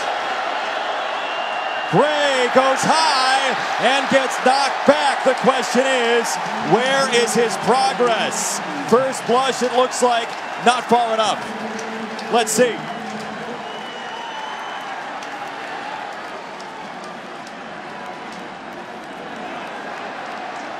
Remember, his spot is reviewable. Looks well short. I think Gray actually lost yardage on this. Fullback dive is essentially what it is. We don't see it much anymore because the quarterback isn't under the center, but great defensive play up front once again for Virginia. Gray runs into his own guy, Kel. Yeah, Miami actually went to an unbalanced line, and DJ Scaife gets blown up, and that's who Gray runs into. Anytime you give up ground on short yardage, you're going to lose that battle. Jordan Ellis trudging ahead to the 30-yard line. So Virginia now with one loss in the league. We've talked about Miami's fortunes in the Coastal Division, but Virginia with a win here would put itself right in the race as Virginia Tech plays North Carolina over on ESPNU. This would be a signature win for Bronco Mendenhall against a ranked team here at Virginia in his third season. No, without a doubt. And then that bye week, Bronco Mendenhall talked about kind of recalibrating to see what was working, what wasn't, and then to test it against probably the best team in their division. And so far, so good for his squad.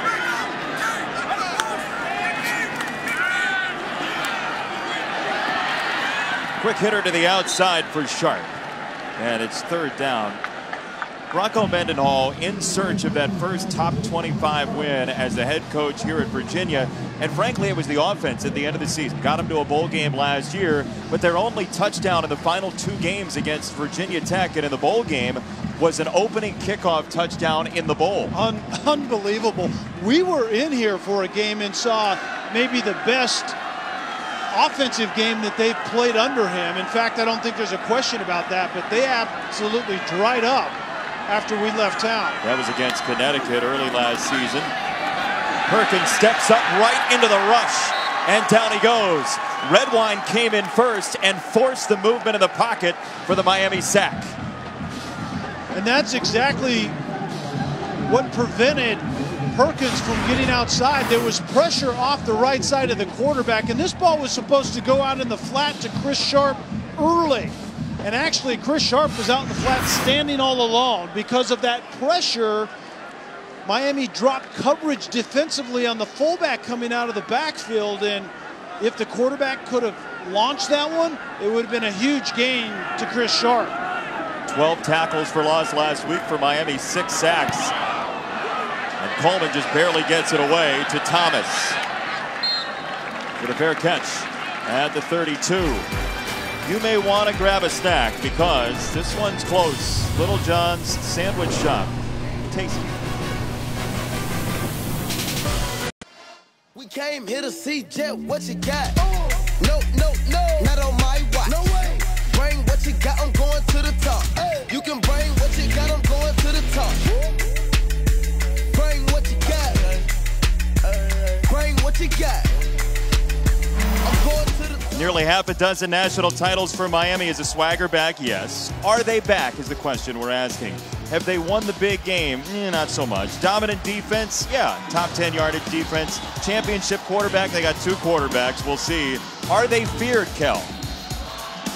I'm not sure that they are feared. I think their defense is, but their offense hasn't been consistent enough, and they let people hang around games too long as opposed to those great Miami teams of the past. Rozier down the center of the field for a first down. Now look, I know what our report card said, 3 of 5 no. But watching that game last week, Ed Reed on the sideline, all those guys, it felt like they were back. You're right. Last week. And being back now under Mark Richt is going to look different and sound completely different than what it used to be, but it all comes down to whether you win or whether you don't. Dallas chipped down by Thornhill. 83-2001. They were 13 over against the top 10. 5 national titles. 123 guys drafted into the NFL. The class of college football in a lot of ways. So that's what they're aiming for. And they were feared. Oh, yeah. And no question, but it was because of the holistic game. They were very good offensively and absolutely destructive defensively. And great on special teams as well. How come you didn't coordinate a home and home with Miami, with Colorado State? Yeah, I missed being brought into that decision making, but I would have vetoed it if I would have had a vote. You didn't want to face that defensive front? I actually played Miami once, and we played them close in the Orange Bowl. Vinny Testaverde days.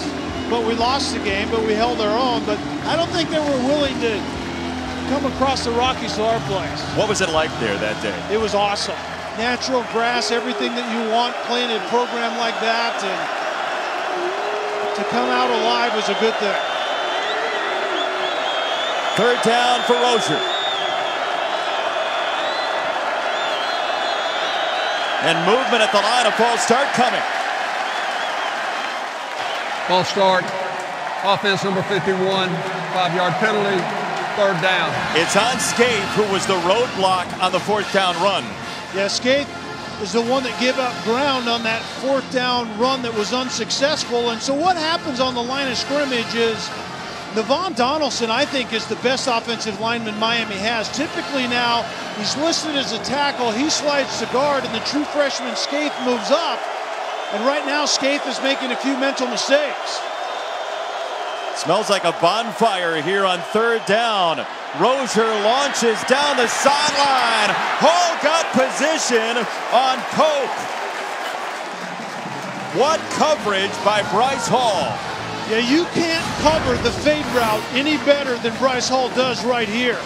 Does everything exactly right on Mark Pope, and at the end you turn and locate the football, and then if you're in phase, meaning you're in the front pocket and not the back tail lights, you turn and become the receiver and try to make a play. Everything done right there by Bryce Hall. You show that to defensive backs when they say they can't play their position because of interference. That's a classic right there. Decision to pick that up by Davis was interesting. He gets to about the 12, so tough field position for Virginia. 13-6. The Rotunda could be jamming in about 19 minutes. We'll see.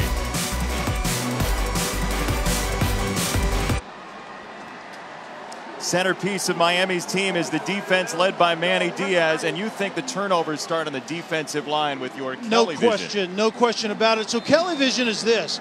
Train yourself for a few plays to watch to the right side in the double box and just watch the defensive line and see what kind of penetration and destruction they get up front. Don't watch the football. Ball is held on. They thought they were going to pry it free. Looked like Ellis was going to lose the football, and Willis with the stop. So many times as a fan we get caught watching the football all the time, and we forget how the game is actually played by different units. The defensive line for Miami is an elite group, and they create a lot of chaos up front. It leads to tackles for loss, it leads to the offense being behind the chain, and it eventually leads to all of those turnovers and the turnover chain coming out. Forget about the left for a minute. Watch the defensive line and the line of scrimmage to the right. This is a run for Perkins. He finds his way around that edge, and he creates some room for his offense. And that's exactly the answer, kind of the antidote for what Miami does in the box on the line of scrimmage. You have to get your best playmaker to the edge outside of that traffic. So even when that defensive line is not effective, there's a reason offensively why it wasn't, and that time it was getting to the perimeter, setting an edge, which is not easy to do up front. Joe Jackson, the defensive end, number 99, was caught inside, and it allowed Bryce Perkins to get outside. It's a gain of 15 for Perkins. Pressure started to come, and he bails out. Once again, Perkins using the legs. Pocket held up for long enough as Pinckney doused him eventually. He had a couple moments there, Kel. Yeah, and the thing about Perkins is he brings something to this Virginia offense that they haven't had. It's the out of the box, outside the play type of yards, and that's exactly how you get outside of that defensive line of scrimmage that creates all of that havoc up inside. 2 plays, we've seen the antidote to what Manny Diaz's defense brings. They're going to go ahead and measure here as Perkins has a $119 for the day. What have you seen so far in the drive in that right side box in the defensive line? Virginia's offensive line is playing much better up front than they have through this portion of the season against the best defensive line that they play.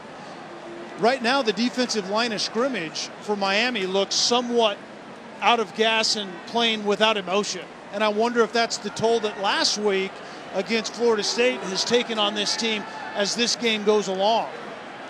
Not a lot of juice up front for Manny Diaz's front four, and that's where everything begins. They're the hinge point. And before long, you keep thinking, well, they're going to create something and take the football away again, and then the offense is going to actually get a touchdown off of it at some point. So what are we going to watch here on a 2nd and 1 on this defensive line? Penetration. How much penetration and reestablishing the line of scrimmage backwards do they do? They got there that time. Does the second effort create the first down, though? It looks like yes. And Jason, that's the battle. Miami defensively is out of this world on 3rd down because typically the offense is behind the sticks. They're playing a Virginia offense that rarely is behind the sticks. They don't give up a lot of tackles for loss, and they typically don't give up turnovers, even though Bryce Perkins threw 3 picks in that first half. But once again, it's about the defensive line of scrimmage for me. Take a look on a first down. No time to even rush the passer. Quick trigger from Perkins across the 45 to Dubois. That's another way to counteract. No question. Get to the perimeter with your quarterback that can run and get rid of the ball that really frustrates a pass rush that is very used to getting their way and getting to the quarterback. And Virginia, once again, get rid of the ball quickly. How do you see that frustration? I think a lack of effort and emotion right now, to be perfectly honest with you. They're tired of getting after the quarterback and the ball not being there when they arrive. 4-man front for Miami. This is a run and a big gash. Jordan Ellis. First down, Virginia. So we can go to this look and tell you to focus on the defensive line of scrimmage, and it's not because the defensive line is going to blow everyone up and make plays and get takeaways. If they don't, there's a reason why. What is the offense doing? And right now, the offense is getting a push. They're getting a hat on a hat, and they're finding running lanes, and you don't see that often against this defensive front for Miami. On first down, another quick trigger.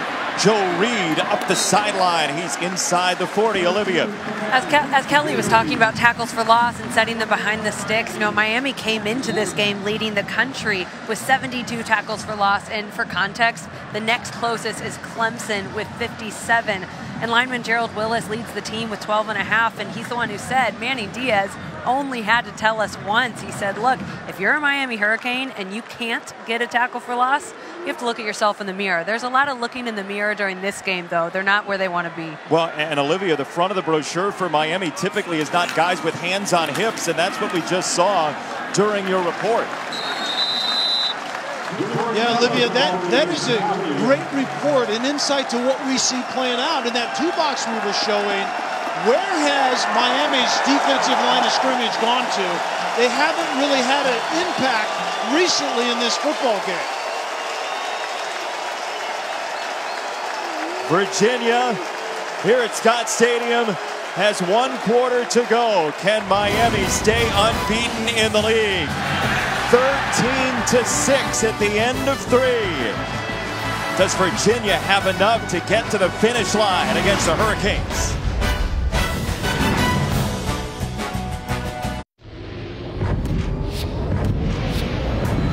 ESPN, home of the college football playoff. Well, Miami just one loss. It came to LSU, so the Hurricanes have some flickering college football playoff hopes, but they would fall down to the bottom of the sea with a loss here at Virginia tonight. Cavaliers on a 4-minute plus drive, and oh my goodness, what a reaching grab by Dubois at the 25. The RPO led to Dubois getting the football, and this ball was led away from coverage underneath, but right into the safety that was barreling down in Jaquan Johnson, and almost blew that play up. But Dubois is all about length. 6'3", 220-ish pounds, and goes and finishes on that football. That was in front of Javonte Dean, who's in because of targeting against Jackson. First down run as we check in with Chris Connor.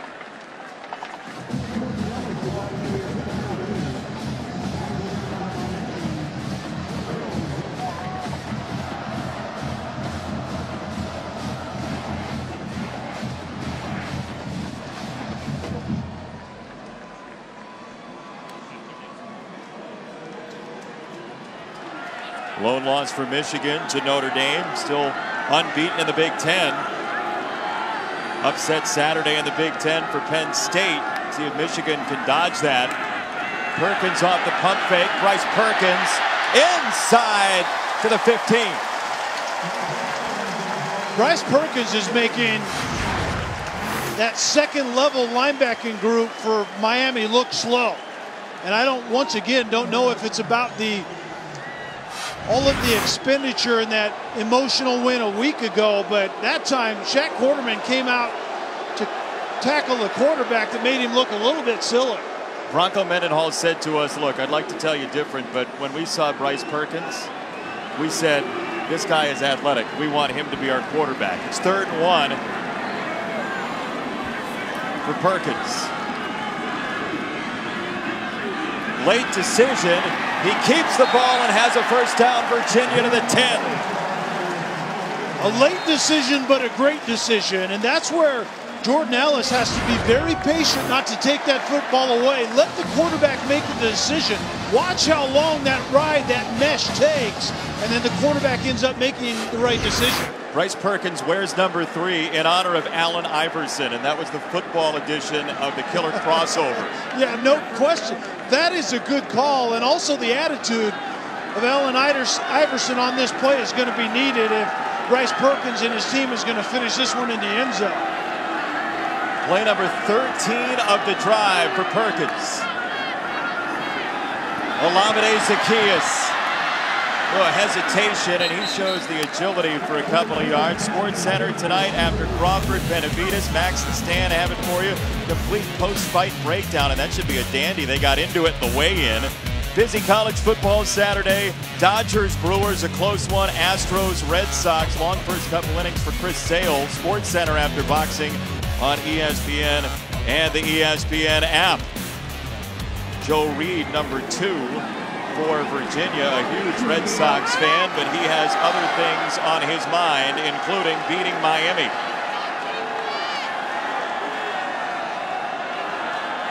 Second down for Perkins. Pressure coming, and down he goes. Shaq Quarterman back at the 15-yard line.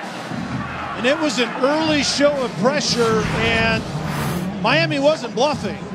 In the end, Quarterman comes unblocked, and there just weren't enough bodies up front, and Perkins has to understand that. An early show of pressure.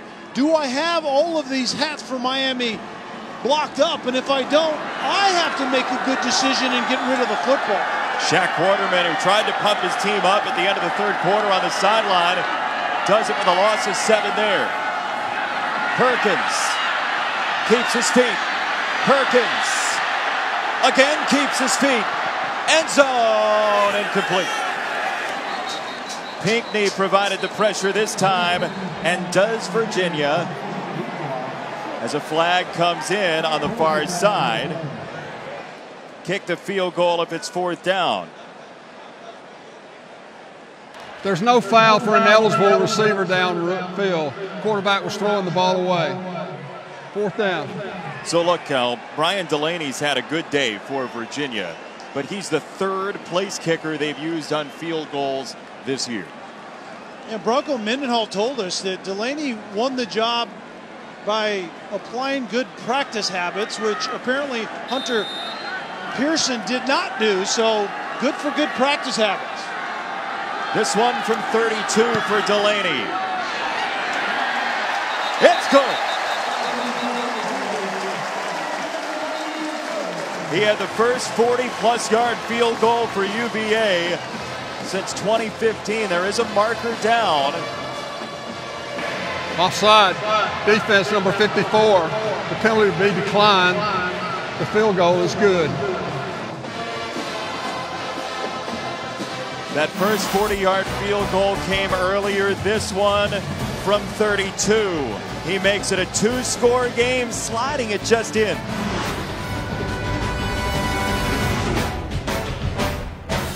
Over on ESPNU, Virginia Tech struggling with North Carolina. Tar Heels in the lead. Miami down 10 here. So at the end of tonight, we could have a Coastal Division smoothie. 6 teams in a blender with one loss. I really like smoothies. Miami and Virginia Tech don't in this case, you'd imagine. Yeah, I would imagine you're right.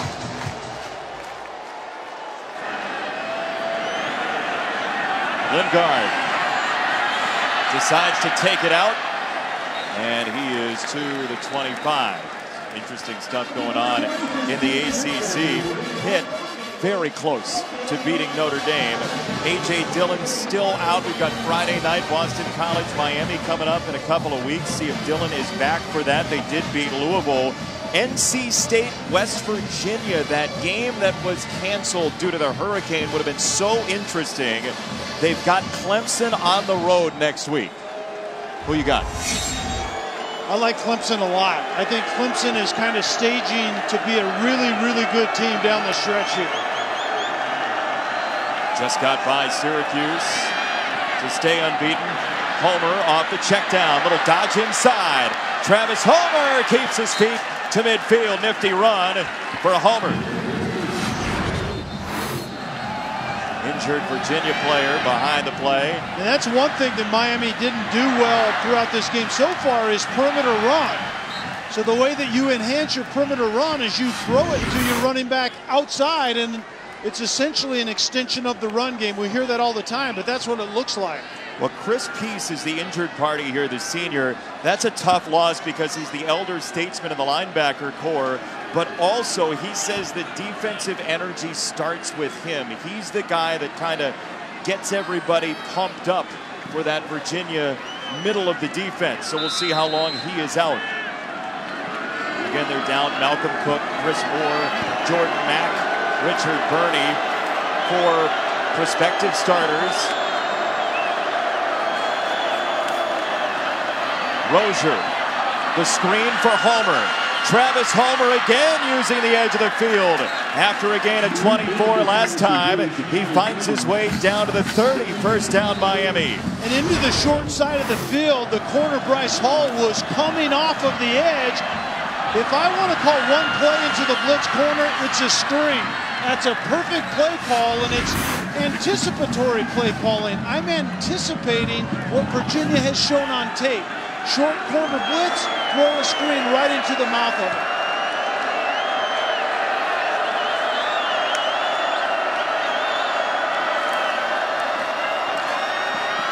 Delayed handoff for Homer trying to weave his way, and there's nothing there. Snowden was first. Zandier was there along with him. It's second down, under 10 to go. Yeah, that last drive when Virginia had the football was something that you need to do well to win big games like this. 16 plays, 74 yards, and over 8.5 minutes.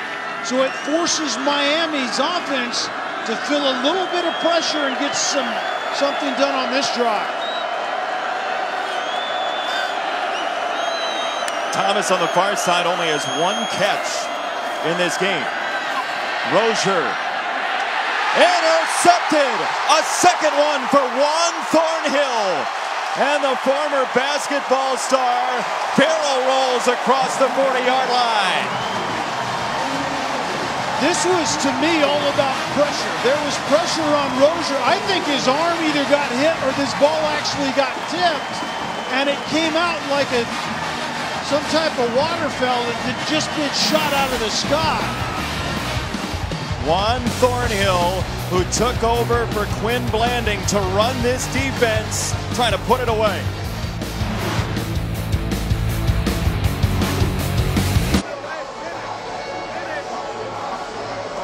Second interception for Juan Thornhill. Third takeaway for Virginia. He's got a 40-inch vertical leap. Didn't need all of it here. Yeah, Eli Handback stunts up inside and gets pressure and affects the quarterback right at the end. And that ball came out funny from the beginning. And Juan Thornhill has told us that he's a guy that can go up and get it, right? Well, he loves basketball so much. We talked to him yesterday. You can see it in his eyes. Off the backboard.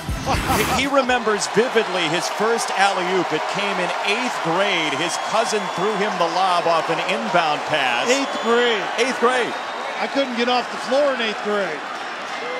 What a story he is. Juan Thornhill creates the turnover. And now Bryce Perkins to throw on first down. He wants it all down the sideline for the freshman. Incomplete for Tavares Kelly as we check in with Chris Connor.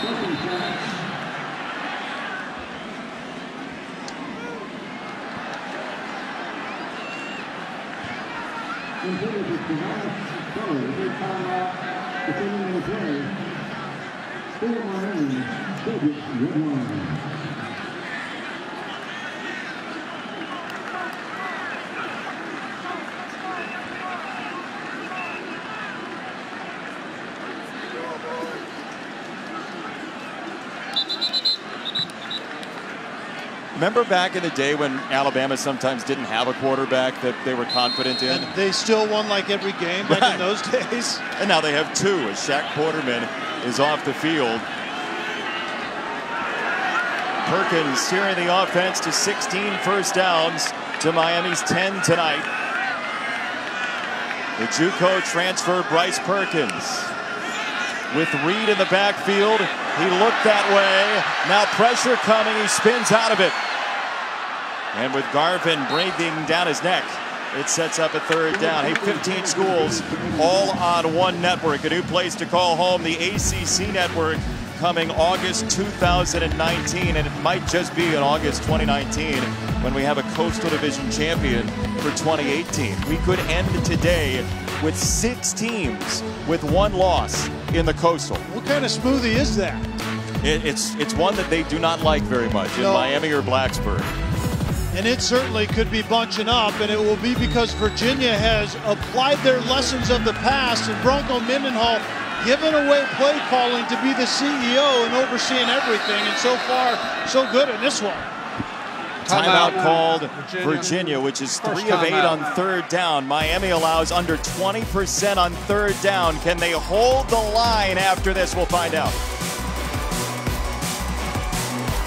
A year ago, Bryce Perkins was nearly a champion, a JUCO champion. His team lost to East Mississippi Community College, who's playing in front of 500 on average in Yuma. Certainly a big game here, so he has a big game feel.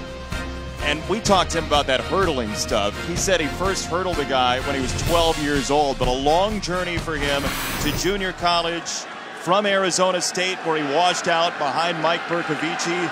And Perkins now on a third down against one of the toughest defenses in the country for Virginia. He hands it off. Jordan Ellis scrambling near midfield. And it's 4th down. You wouldn't dream of going for it. Oh, absolutely not. But the thing that you have to do is, as you send your punter out there and Lester Coleman, you need to be buttoned up in punt protection, because Miami has some fast dudes out on the edges, and they've actually come close a couple times tonight to blocking a few punts. They had 2 guys in. Yeah, this is where you cut down your approach as a punter, and if you're a 3-stepper, you only take 2. and you want to get rid of this one. You don't need to hit a bomb. Jeff Thomas is back for Miami to try to field it and make something happen. They'll sap the clock down and get it away. Thomas waves it off. The ball seeks him out, and Virginia touches up inside the 10-yard line. Spaziani all the way down the field, the long snapper. This week, Sunday NFL Countdown inside the Patriots locker room with the story behind their mantra that's capped off every Pats win for more than a decade. All access with the very interesting Rams. We even saw last night in the Utah game, the Utes adopting some of the play calls from Sean McVay. Sunday NFL Countdown, 10 a.m. Eastern on ESPN. And then Monday Night Football, 8:15 Eastern, 5:15 Pacific on ESPN. Niners against the Packers and Aaron Rodgers at Lambeau Field. In electric Scott Stadium, the worst starting field position tonight for Miami. And they get it away with a completion up the sideline to Trayon Gray across the 15. Miami in the second half has been majorly damaging against its opposition this year, but not tonight. Typically, that's been because of turnovers. Coming in, 13 of their 14 turnovers created had come in the second quarter or later, more than half in the second half. But that's gone quiet in this second half against upstart Virginia. Rozier, who didn't start the game but looks like he'll finish it, hits Trayon Gray across the 20-yard line. Two really nice decisions by Malik Rozier, and quite frankly, that's why he's in the game, according to Mark Richt, is he's been here before. Two quality decisions, throwing the check down underneath coverage when Virginia had everything covered vertically. Mentioned that Malcolm Cook had been out for Virginia. He was in there to make the stop that time. So Cook getting some playing time tonight. Rozier nearly intercepted by Hall, who's had an outstanding night tonight. It's third down. What Hall is doing here is he's looking in at the quarterback, and when the quarterback stops his drop, you're free to break on the football because you know the drop of the quarterback times up with the depth of the route. And Cager ran a hitch. Bryce Hall broke on it and knocked it away with his right hand. Miami 2 for 9 on third down tonight.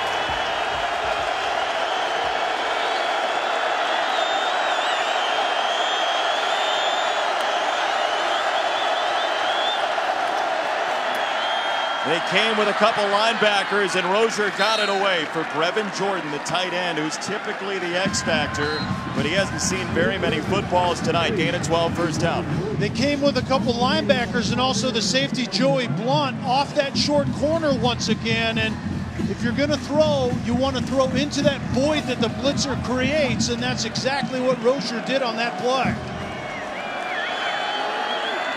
6 to go. Rozier screens it out again. Homer has been effective after the catch and after contact. Peace back in after the injury, makes the stop, second down. And you do have to move with a little pace here. It's a two-possession game, and I think Miami's coaching staff wants Malik Rozier to get him going just a little bit quicker than he has been. We saw N'Kosi Perry for just 6 passes in the game, couple of interceptions, and he was pulled after a few series. Rozier pressured and sacked. Chris Peace got there.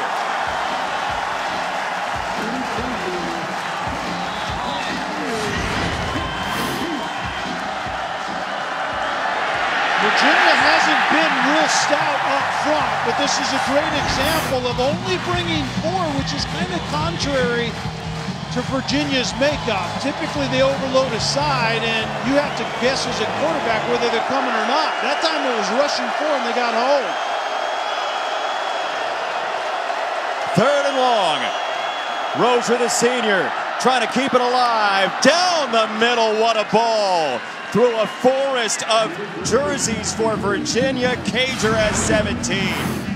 Cager had ran away from his coverage, but there was a lot of traffic in the middle. Try to get that ball in there. I mean, that's throwing through a ton of clutter. That was clutch by not only quarterback Rozier, but also Cager, the receiver. Rozier, walls caving in. Rozier breaks a tackle.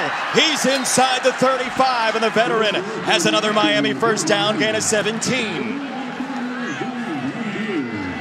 Nick Howell told us, the defensive coordinator of Virginia, that Rozier is a much better runner than N'Kosi Perry is at this point in time, and Rozier comes up gimping just a little bit. He will do everything to stay in next to DJ Dallas on first down. 9th play of the drive. Batted away, nearly picked once again. That linebacker, Malcolm Cook, coming back from injury to play tonight, second down. Malcolm Cook is in a zone, and it's man-to-man actually on the receiver. So Malcolm Cook is just staring down the quarterback and is going to let the quarterback's eyes take him to the football, and that's exactly what Malcolm Cook did right there. Just couldn't quite catch the football.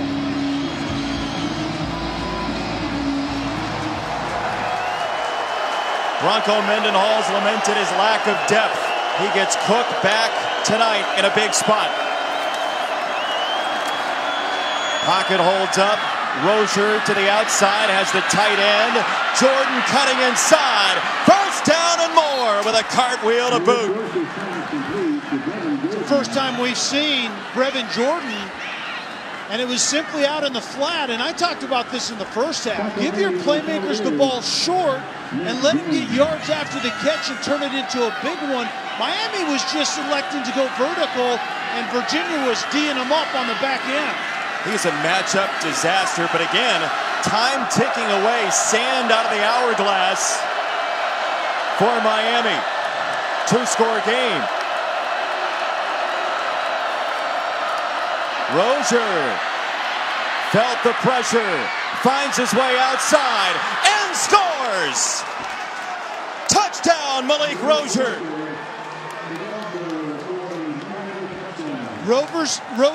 Rozier's feet have made a difference at times in this second half, and we knew that he was a better runner, but typically when he runs, it's about good decision making. But we talked about Brevin Jordan.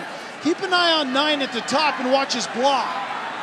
I mean, that was the block that led his quarterback into the end zone. Contribute however you can at this point in time if you're Miami. Bubba Baxa just got it away. And it's a 3-point game with a flag in, flag down. Foul. Roughing the kicker. Defense, 34. A 15-yard penalty to be assessed on the kickoff. The point is good. You're going to have basically a guaranteed touchback coming back on the penalty against Hall. Rozier's got the Hurricanes within 3. 23 years ago in November, Virginia, Florida State, maybe the signature win of this program. Danny Cannell, Warwick Dunn. It was a direct snap to Dunn. He was nearly in the end zone, just held out. But again, that game hinged on a late drive from a team from Florida as they overran the Scott Stadium turf 33-28. Ken Rozier put his team in that same position. It's up to the defense right now. 3 timeouts left for Miami, and off the personal foul penalty, roughing the kicker. They are going to onside it as a surprise, and it's going the other way. Miami with the trickery. Evan Butts, the tight end, plucked it out of the air. What a gutsy call, and it went the wrong direction for the Canes. And I think the wrong call. You have 3 timeouts left if you're Miami. You have an elite defense that hasn't been that elite today, but that ball also wasn't going to go 10 yards. I'll counter that by saying, with the penalty, it's so poor a field position for Virginia, you're not going to lose a whole lot by trying it, or so you think. But the problem is that very result for the Miami defense. Penalty is probably what tipped the scales of Mark Richt deciding to do that. You're exactly right. Jordan Ellis on the run. timeout. Hurricanes 2 remaining. We'll be back. 16-13 UVA.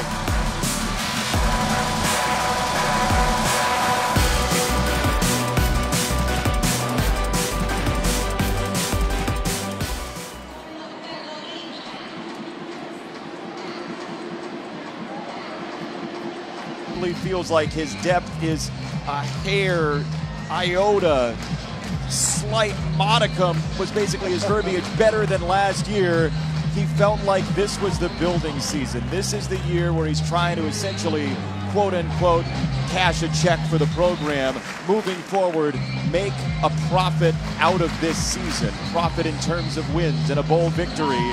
This would go a long way for a guy who basically told us yesterday that if they're going to make a bowl game, it might be reaching for the finish line. This win would keep that from happening. Maybe. Under 3 to go. 2 timeouts left for Miami.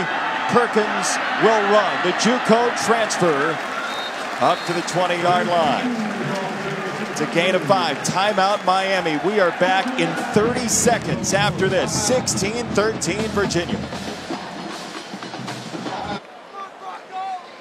We mentioned Bronco Mendenhall's idea of how this program has moved.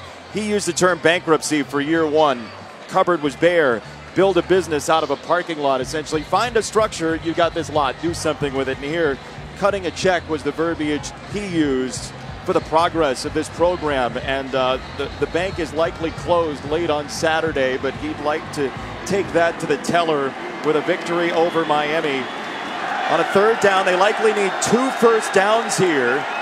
1 timeout remaining for the Hurricanes. Sharp in motion. Perkins steps back.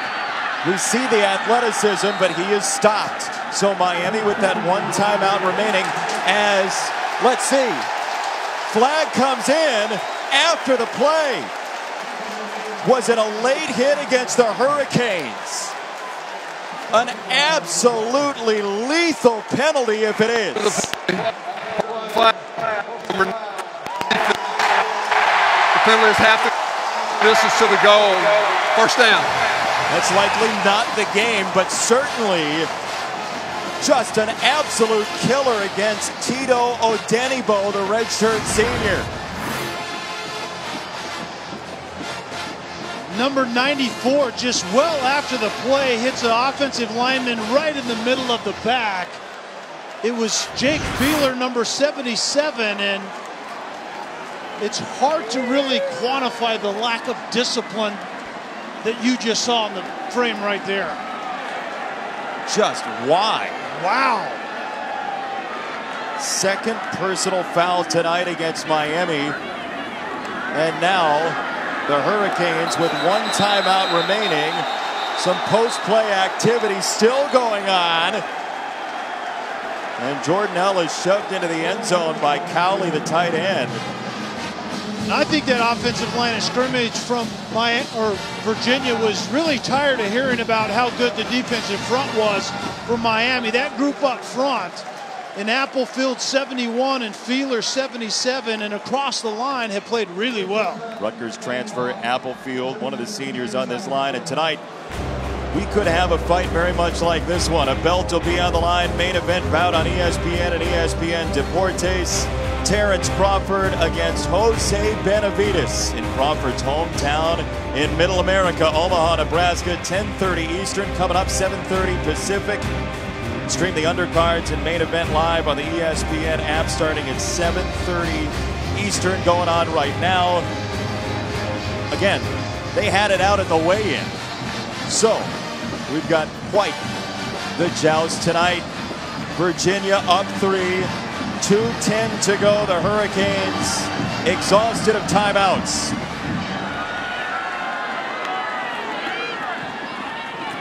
Perkins rolling. He's hemmed in, and down he goes. You wouldn't think about letting them in with 2 minutes left, right? You just play this out and see how much time's left. I think you do. I think you play it out and hope that there's a little shoddy ball security, and hope for a miracle, I think, is about all that's left at this point in time for Miami defensively.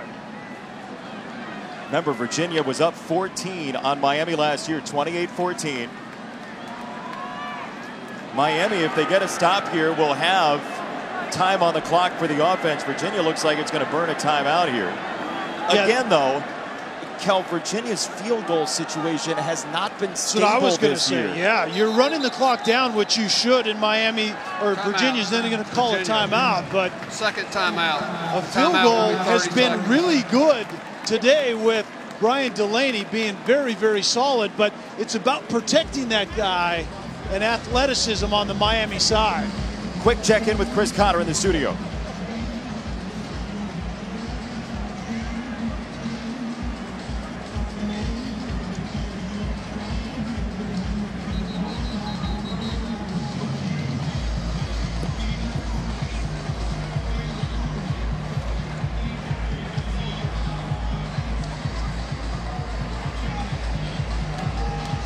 That's the last remaining unbeaten in the Big 12, Chris Cotter, the West Virginia Mountaineers, and Brock Purdy, who was just magical last week in Stillwater, doing it again. Brian Delaney, the kicker for Virginia, won the job this week. They've turned to him. He's been perfect. Will he need to be pressed into action, or will this 3rd and goal get in for Bryce Perkins and Virginia?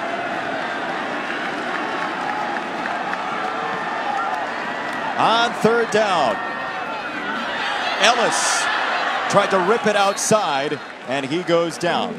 So inside the 10, this will be about a 24-yard field goal if they decide to go for it. What would you do here? Well, first of all, you burn another timeout by letting this clock run down to nothing left on the play clock, essentially 1 second, and then reevaluate. But the thing, it isn't about Delaney, because I think he's been solid. But the question is protecting against a field goal attempt, because that's essentially all Miami has left right here. Remember, the leaping rules as well could come into play in terms of jumping over the space occupied by a lineman as they do push. Virginia, 1 timeout remaining. They go ahead and burn it as we go back to Chris Cotter. Play game. Offense. 5-yard penalty. 4th down.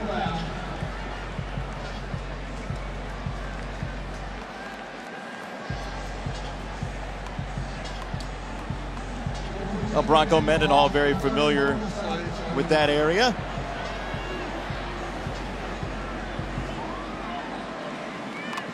.34 seconds to go. 4th down and goal. Virginia with Delaney out there. It's a 30-yard attempt as they took the delay and kept their timeout. Griffin will hold. Delaney, the newly minted kicker for UVA, has made himself a star. A flag is out as well. Roughing the kicker, number 2. Defense. The point is good. The penalty be assessed on the kickoff. So now, with the penalty against Vandy, Virginia has some options here with the kickoff. Well, every option should include not allowing Miami to return. But actually, do they convert here and pick up a 1st down? Well, now the officials are going to talk this over. Why are they not allowing Virginia to take the penalty, wipe the points off the board, and end the game? Virginia will take the roughing the kicker penalty. The penalty will be half the distance to the goal. It's an automatic 1st down. Yeah, the officials went to it first. And this is going to be the end of the night for the Hurricanes. Who needs a field goal when you can take 1 knee? It appeared initially that the officials were huddling to assess that penalty on the kickoff, and Delaney gets ran into.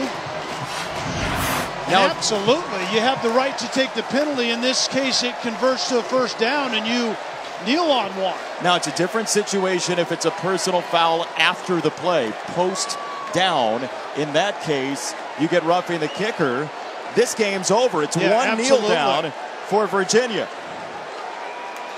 The sweetest play in football, if you're on the offensive side, is this victory formation, and Bronco Mendenhall's been waiting for a long time to see this in a game like this.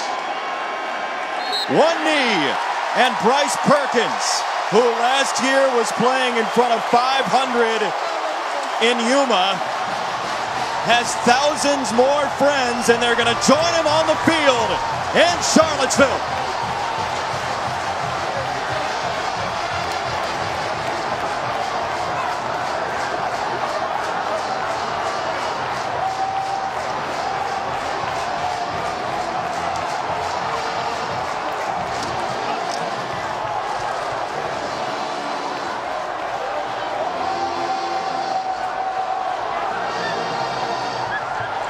First win against Miami in 4 years.